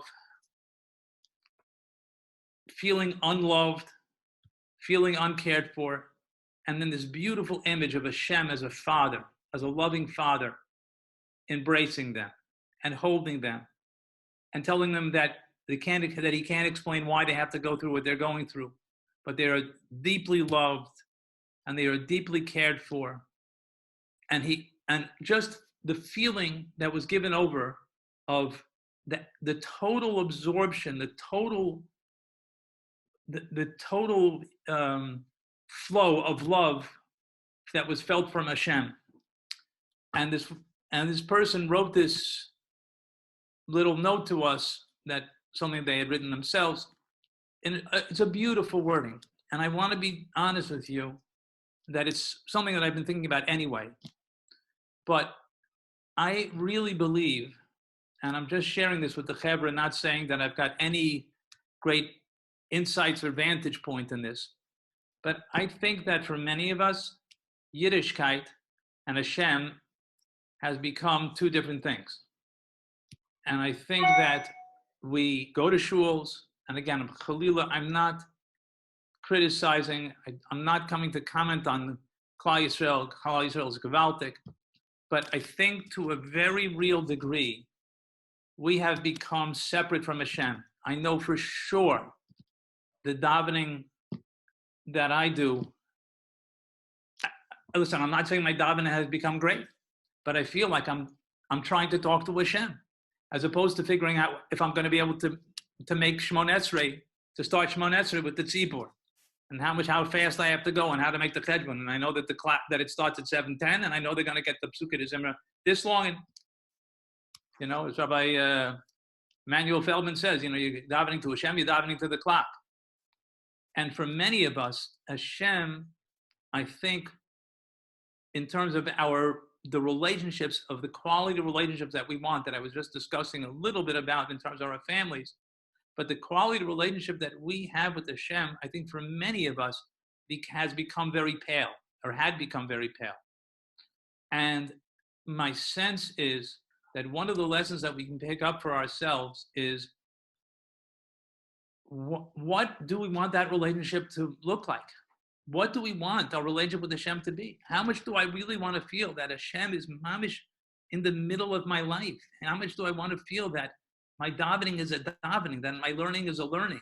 And again, I want to be, it's almost like by saying the words, I'm taking away from the experience. I don't want to be, it's almost if you share about something you're trying to work on a private level with Hashem, it almost makes it public and you almost don't want to speak about it. But there's something about the quality that I feel like it needs to be addressed, because the quality of how we relate to Hashem and what that relationship means to us, I think that we have an opportunity, that in the same way we have an opportunity to stop and say, what is our relationship with what is our relationship with our family? What is the relationship with myself? What's the relationship with my wife? So what's my relationship with Hashem? What is the quality of what I'm doing? And I think that we all can take pause and use an opportunity of being inside, where we're not just running, to think about that, each on our own level and each on our own way. And I'll be honest with you, some people can say Korbanos, and some people are great, some people even daven quickly. I haven't said Korbanos regularly, and again, I don't want to talk about me, I'm just giving you I haven't said Korbanos regularly ever. And it's like, now I'm home. I'm saying Korbanos. So I'm a slow daver. I'll be honest with you. From the time I put on my tefillin until I get to Hodu, it's about a half hour. I can't say it much faster. Just like I'm slow, whatever. So it's like, but where am I going? But when we're during day to day, we're always going somewhere. And the third point is in terms of our relationship with ourselves. And I think that each one of us knows or has a sense that we were stretched and we were running. And the things that we felt that we have to do, like we don't have to do. Like Lo Aleinu, someone becomes Lo Mamish Lo Aleinu by a novel. You think you have all sorts of plans. You don't have to. I had a spooky thought when I was walking around on Shabbos. It was kind of like you're walking around. You can't really sit anywhere because you don't know who sat there before. You can't really shake hands. You can't get close to. It's like a little bit like leaving this world. Lo Aleinu. Listen, we're here. We want to stick around. Hashem, help us stick around for a lot of good years. But it's something a little spooky, a little feeling like we're here, but we're not here. When you're here and not here, you have an opportunity to be, well, what do I have here? And I think for many of us, part of the things that we can work on in terms of relationships is our family, our spouses, but as ourselves. And really thinking about where are we? What do we want? What is Yiddishkeit supposed to be for us? What is that relationship for Hashem supposed to be for us? Right? The quality of life that we now have an opportunity to focus on, I think is an incredible opportunity. I'm almost nervous, Lo Aleinu, of going back out, because there's been something very special about just being here I'm here with my wife, Baruch Hashem. My boys are in the States. One's in Europe, one's in the States, one's in Europe. But there's a sense of like, I don't want to go back to my running. I don't want to go back to my, like, another thing to do and another thing to do. Baruch Hashem, I think there's a lot of wonderful things to be done. But the quality of life in terms of both ourselves, our families, and our Hashem, I think are drastically affected. So honestly, I have a few more things to say on the subject, but maybe I'll just pause for a minute. And if there's any questions that anybody wants to raise, you should feel free. And Shmuley Fuchs is like messaging me at the same time. I don't believe that Shmuley is like wants to tell me anything. So I have to not take it. If anybody wants to say anything, please. And if not, I'll have one of the things about rabbis. Once you get your smicha and you just start talking. You know what I mean? It's like one of those remarkable things. You get a smicha and you're like, you can't keep your mouth quiet because like rabbis just like to talk. So I can keep going all day. Okay, there's no questions. I'm going to keep going. I'm not all day. Rafael said, don't worry. We'll do this till like 11 o'clock our time. So, El Devarim Sheish Lehem Shiur. Yeah, so I would like to talk a little bit about our spouses and our children. I think that when we try to figure out, I think when we deal with, let's do one thing at a time. Let's talk about our spouses. Many of you have had good models in terms of what a spouse is supposed to look like, and many of you haven't had good models. There was I'll just tell you a little story. My wife, just in a second. Rabbi Slavin's, what, just in a second. Now, sorry, both sides, you guys are all great. Once Rabbi Slavin sends me something, everything's going over here. Oh, let's see. What? Okay, I'm just not that fast. What? Sorry, Rabbi Slavin, what do you want? I don't get this. I'm still talking. It's like, okay. Just tell me what you would like, and if someone else. Fuchs who want to ask, and Yisrael Jacobs want to ask. Oh, beautiful. Oh, I'll come a little slow, and I see Ellie wants to. Also good. Okay, great. Thank you. I'm still a little slow, Rabbi Slavin. Thank you. Yeah. Okay, from the back off. Raising your hands. Not good. I didn't see it. Okay, I'm good. I got to go. Ellie. Okay, good. Thank you. Yeah, let's go. Let's hear it. Ellie, let's hear you. Let's hear what's going on. Hi, Shalom, long time. So basically, you brought up about leaving the house. So thank God your kids are a little older, but there's some of us who have younger kids, and forget about the parents want to run out, the kids want to run out. I don't know if that's too early to address, but You know, with older kids out, it's easier to just meditate at home. When the younger kids are home, the adults want to meditate outside, or the kids want to meditate outside. Right. Listen, Ellie, I want to tell you, this is a question which has two parts to it. There's the theoretical part of like being nice with our families, being close. Then there's the reality of like Shlomi, who's Pashat the live wire, who bounces off the walls and, is, so there's a reality to this question.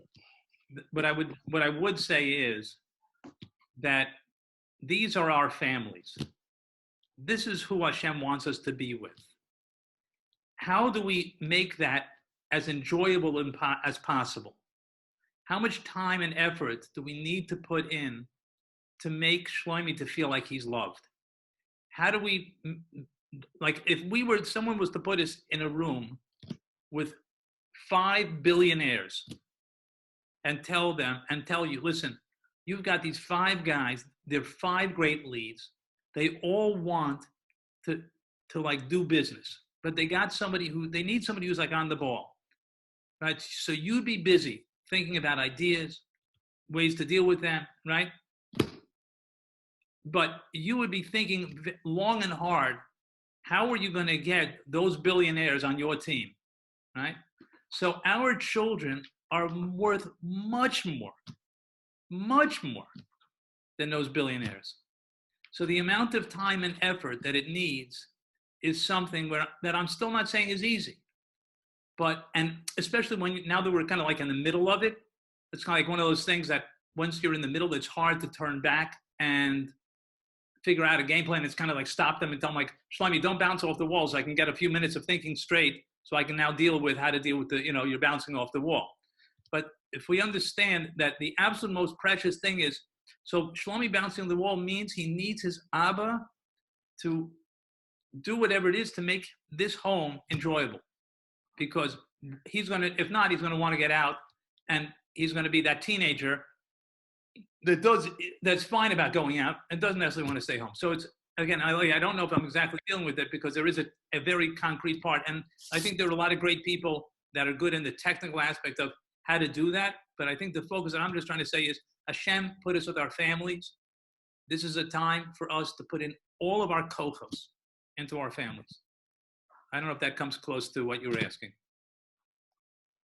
Thanks. Okay. Great to see you, Alan. Be in touch. Yeah. Who else? Was Shmuley also? The Palestinian. Yeah. Hold on 1 second. Yeah. Hold on 1 second. I think we got Shmuley was. I was sleeping. You said Shmuley was over here. Joe. Yeah. Joe, you said Shmuley's out there. Joey, I'm totally relying on you now to like shoot me the next thing. What? How many hogs take of lemonade? Okay. Yeah. Okay. Let me just see if we can deal with this one.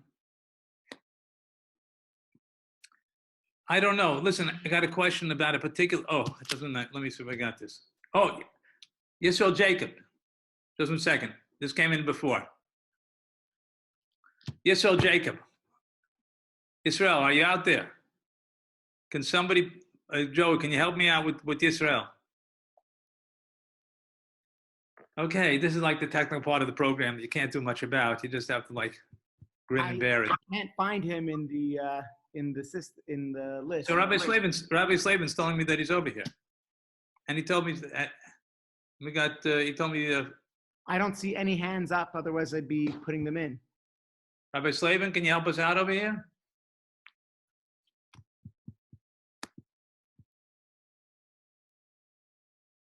It's maybe his name is phone. Could somebody just raise their hand, take down the hand, and then put it back up? If you were that guy, if you're Israel or Shmuley Fuchs, no. Raising your hand is not raising your actual hand. It's a blue hand that you raise that pops up on my screen. Sabrina. No problem. Yeah, that's it. Sabrina. You got it? It's Sabrina Jacob. There you go. See it? Yeah. Hi. Joey? Forget the question. Just go. Go, Yisrael. Now, you're on. You're on now. You're on. You're on television, coast to coast. Yeah, no, I had. First of all, I just wanted to take an opportunity to say hi to everybody, especially to you, Rabbi Harlop. I know we've been seeing each other a lot in New York. That's right. Second of all, I just You've been buying me good meals. I appreciate that. No problem. I just was wondering if anybody has tried Trump's new drug. I mean, it sounded pretty intense. No, I honestly didn't have I just wanted to say something earlier, but it's past that, so you could just carry on. Okay, fine. Yeah, okay. So let me there's a question about that was sent over here. Oh, so Shmuley Fuchs is there. Can we just get, since he was also asked, is Shmuley, you want to say something, Shmuley? Having a good time. I'm enjoying this. I hope everybody's like not annoyed at me. Shmuley, are you out there? I'm here. Okay, Shmuley, what's up? How are you? Good to see you. Can you guys hear me? Yeah, we can hear you. Okay. Sorry, I didn't actually. It's a little bit loud here. 1 second. I'm going to go somewhere quieter and I'm going to come back. No, we want you to deal with the kids. That's with the kids. Okay. So I didn't actually have a question. I had WhatsApped you something that somebody sent me from Rav Shimshon Raphael Hirsch. And it was kind of relevant to what you were talking about. It was a quote from him. Someone sent it to me. It's in one of his books.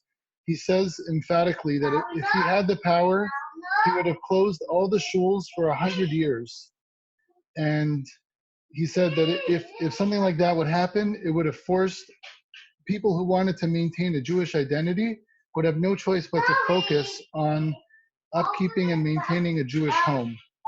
And that the Rabbanim, that they not to think Chas v'shalom they'd be out of work. Maybe they would, I don't know. But they would be forced to instill in the rest of the Jewish people of how to upkeep and uphold and infuse life into a Jewish home.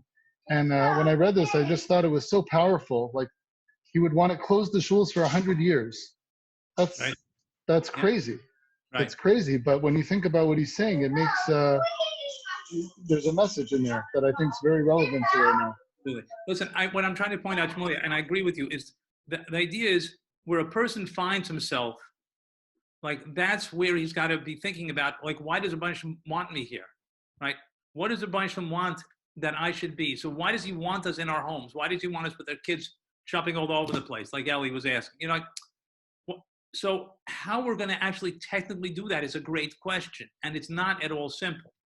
And this is not such an easy format to discuss it, but the basic idea of like the bunch doesn't want my kids in school right now. Again, if they're an online program, they've got some things that they're learning, whatever, please, like, encourage them. Like, we want to encourage their Torah, we want to encourage their davening. But there's a family over here that we want to feel is, that this is something that we want them to feel positive about. How many of us feel positive about the families that we were in necessarily? So it's just something that to put a focus on. That 100% agreed. I'll tell you a quick story. Rav Shimon Schwab, who was the Rav in Washington Heights, when you mentioned Hirsch. So my wife's cousin used to live over there. Wasn't sure when to start teaching him Aleph Beis. His children, his own child, Aleph Beis. He went to Rav Shimon Schwab and asked him, how old should I start with them? He said, so Rav Schwab said, you're asking the wrong person. He said, my father taught me Aleph Beis when I was 6.5 years old. He said, I think I turned out okay. So, like, that our kids should be kids. Like, let them enjoy. I'm sorry. I'm so glad I said that. We should do our best to help them enjoy Yiddishkeit. Help them enjoy us. Help them enjoy themselves. Use their different kochos, but let Yiddishkeit be something which they should enjoy. It's very important, right? Yeah. Okay, Shmuley, good to see you. Thanks for the thing. I'll take a look a little later, and be in touch, Mr. Shem, please. Yeah, there's one more question that came up, and I'll try to address it. A teenager who's not really interested in helping out around the house, kind of just creates a little bit of a moping situation. Listen, I don't think I'm going to be able to,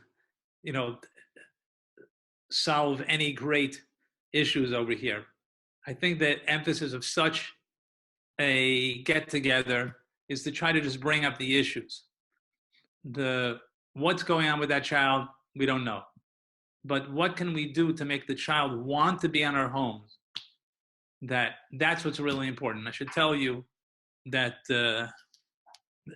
just to give you an example, I'm not sure if you would want to say it publicly, but a very well-known Rebbe told me a number of years ago that he had very kind of, now that I'm sure he wouldn't do it, but he had his children at home playing like computer games at a time where it wasn't really too well accepted.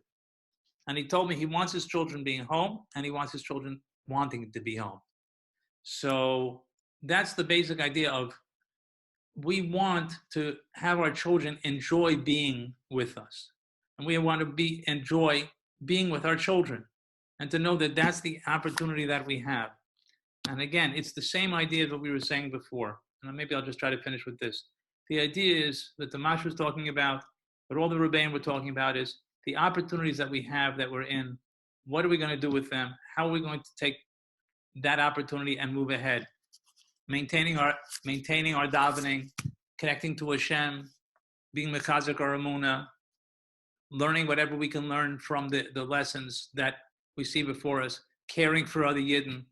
The list of what was talked about this evening, and I'm just trying to add as the final point in terms of what was raised, that where we are is where we are. And if we find ourselves with our families, and even if that is not so simple, we should know that that's what Hashem wants us.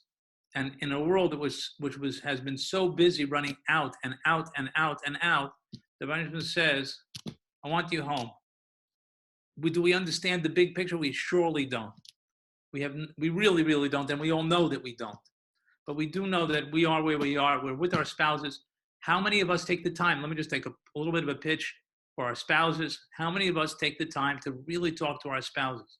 Turn off the phones and talk and spend time and enjoy, share on the whole different level, and pretend that we're like, we just got married again.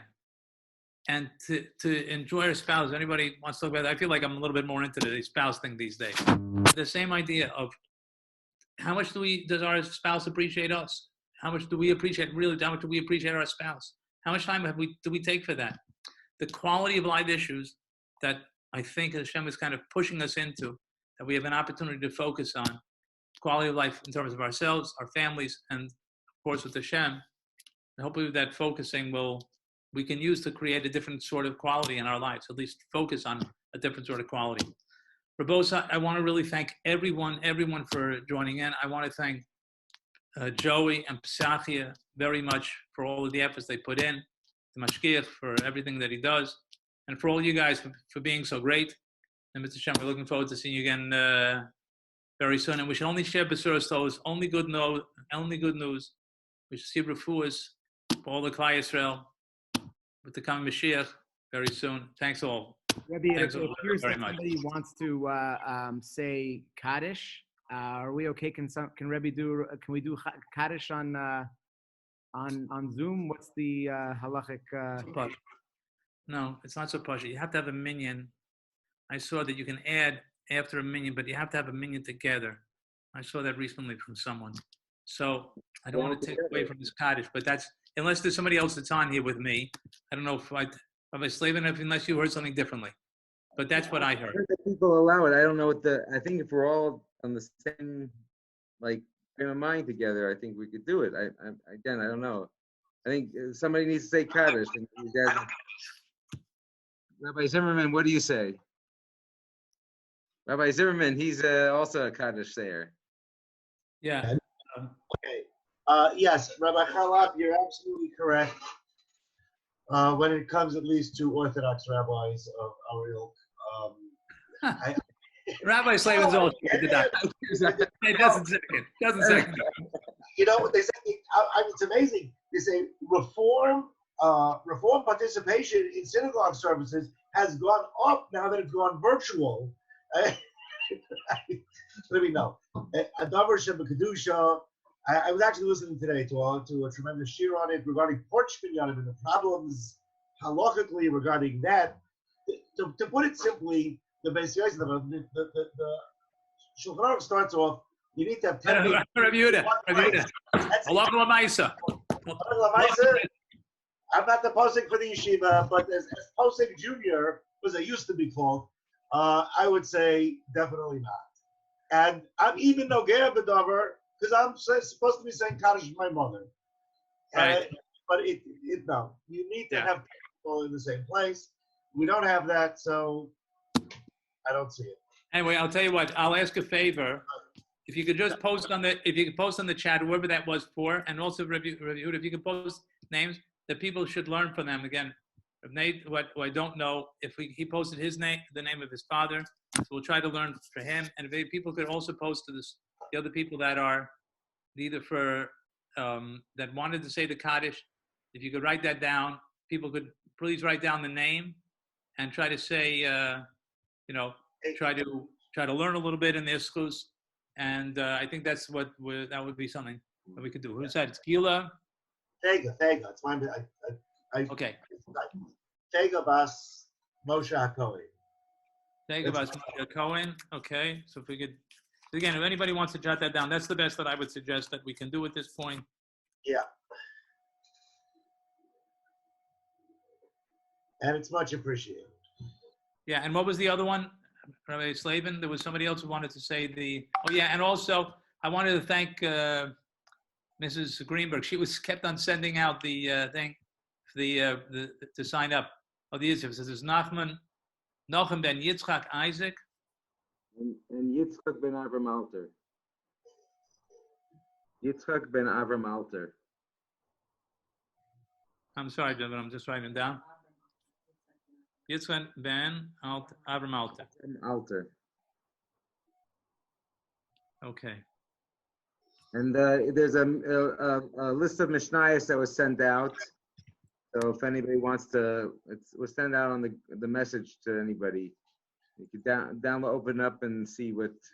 Okay. And Ariel Leib ben Moshe. I just want to mention resources here. Yeah, I just want to see if we got all the names that we. Okay. Anybody else that wanted to send out that didn't send out in terms of a name, right? We have Yitzchak ben Avram Alter, Aryeh Leib ben Moshe. We had Fega ben Moshe Cohen, and Yosef Moshe ben Cohen, and Yosef Moshe ben Tuvia Yaakov Halevi. Anybody else that wanted to write a name that we could be trying to learn for him? Yeah, so much. We're gonna have one more name. Yeah, probably. I just want to mention. I have found that there is Chabad has online a place where you can sign up. The people who say Kaddish. The Israeli Army has a place where you can sign up because Netzach Yisrael, whatever the Frum battalions are there, and they're having minyanim, and they will say Kaddish from wherever you want. And there's also in Bet El, there's a backyard condominium that somebody volunteered and said, just if you search for these things on the web, on Google, I'm sure you'll find them. And this way, that's basically the best you can do, I guess, in the situations where you want to have somebody saying Kaddish for a parent or whomever. We're going to be going to the post program schmooze. We're unmuting everybody. You guys can all talk to your friends and your Rebbeim and have a good time. You would have been Leah or Shlomo.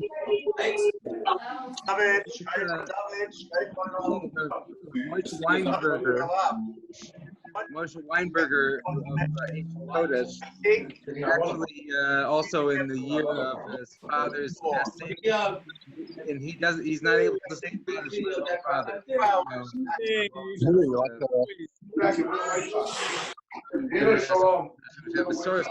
Shkoyach to everybody. Shkoyach, Rabbi Slavin. Shkoyach, Joey. Super pumped, bro. Gotta get my summer body ready. Hey, can't wait to summer. Hey, Agoric, are you there still, Agoric? Agoric.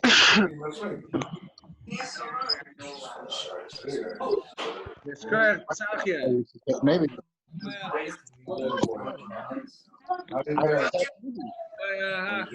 Can you get her Stein's address? Just look. I'll go look it up now. Yeah, can you look at it? Does it make sense that it's 40? I'm out. Thank you so much, everyone. Thank you. Thanks, Chamber. By the way, and all the two guys who thanks. No way.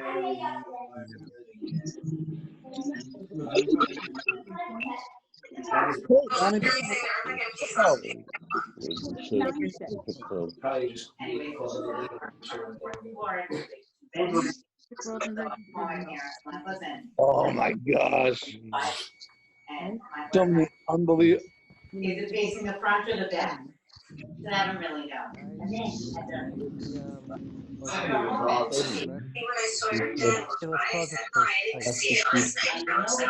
Where's David? You know, do that. Otherwise, what's that?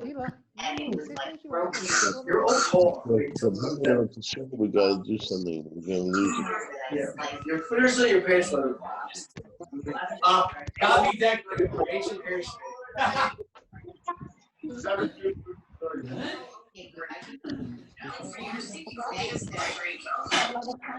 More now than usual. Why is the Zoom still on? I closed it. David, how you doing on my slavery? Mordecai, how are you? A lot of noise in the basement these days. The trade is over. It is over. Oh, that picture. Picture of the mosh here on Kaufman's screen. Look at this picture. Oh, that's great. Cheryl, Is there a way to see more than? Is there a way to see more than 4 people at a time? That is epic. I think you just press a little gallery view. Hold on, keep that there. Keep that there. Where do you push Keep there, gallery? please. Yeah, I think so. Awesome. They're just unmuting everyone. Oh no, I'm not. She says I'm born in the press. Good luck, everybody. Thank you.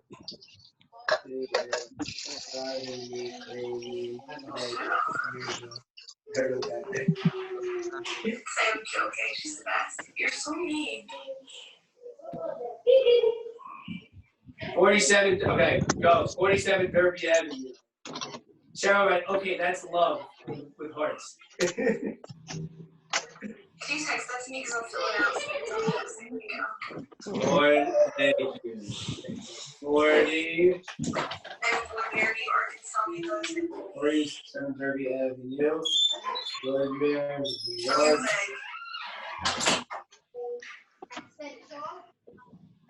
Yes. Of course he's gonna say yes. Is that me? You might have been giving him something at the wedding, like maybe sign or something.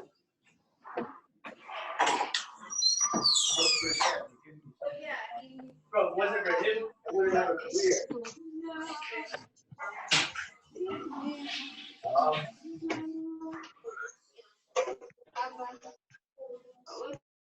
Guys, if you want to do this again, click that link and fill out the form, and we'll try to set this up more often. If people click the link and fill out the form, and let the yeshiva know what you guys want to do. What if it does?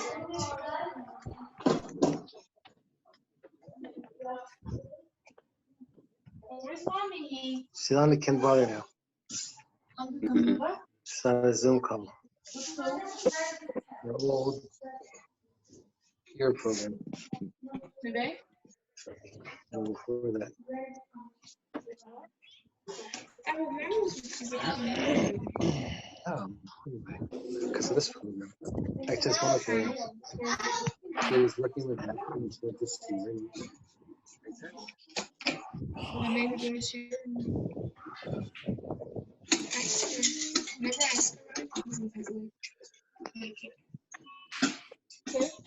Never ask.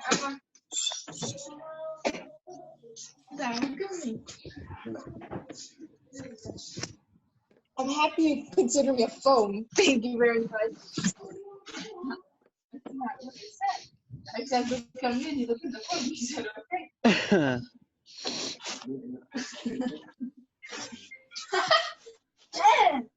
Sorry.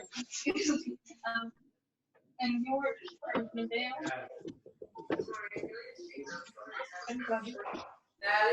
Yes, Noam. I don't know. Mira got them.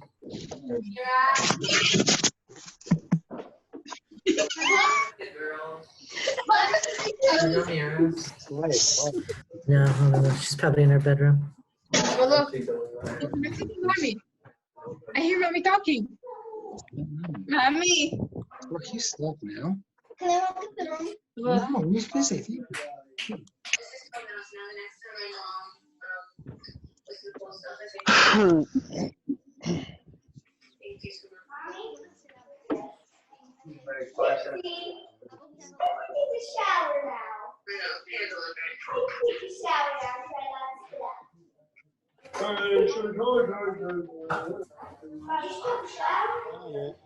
I got a decent amount of response.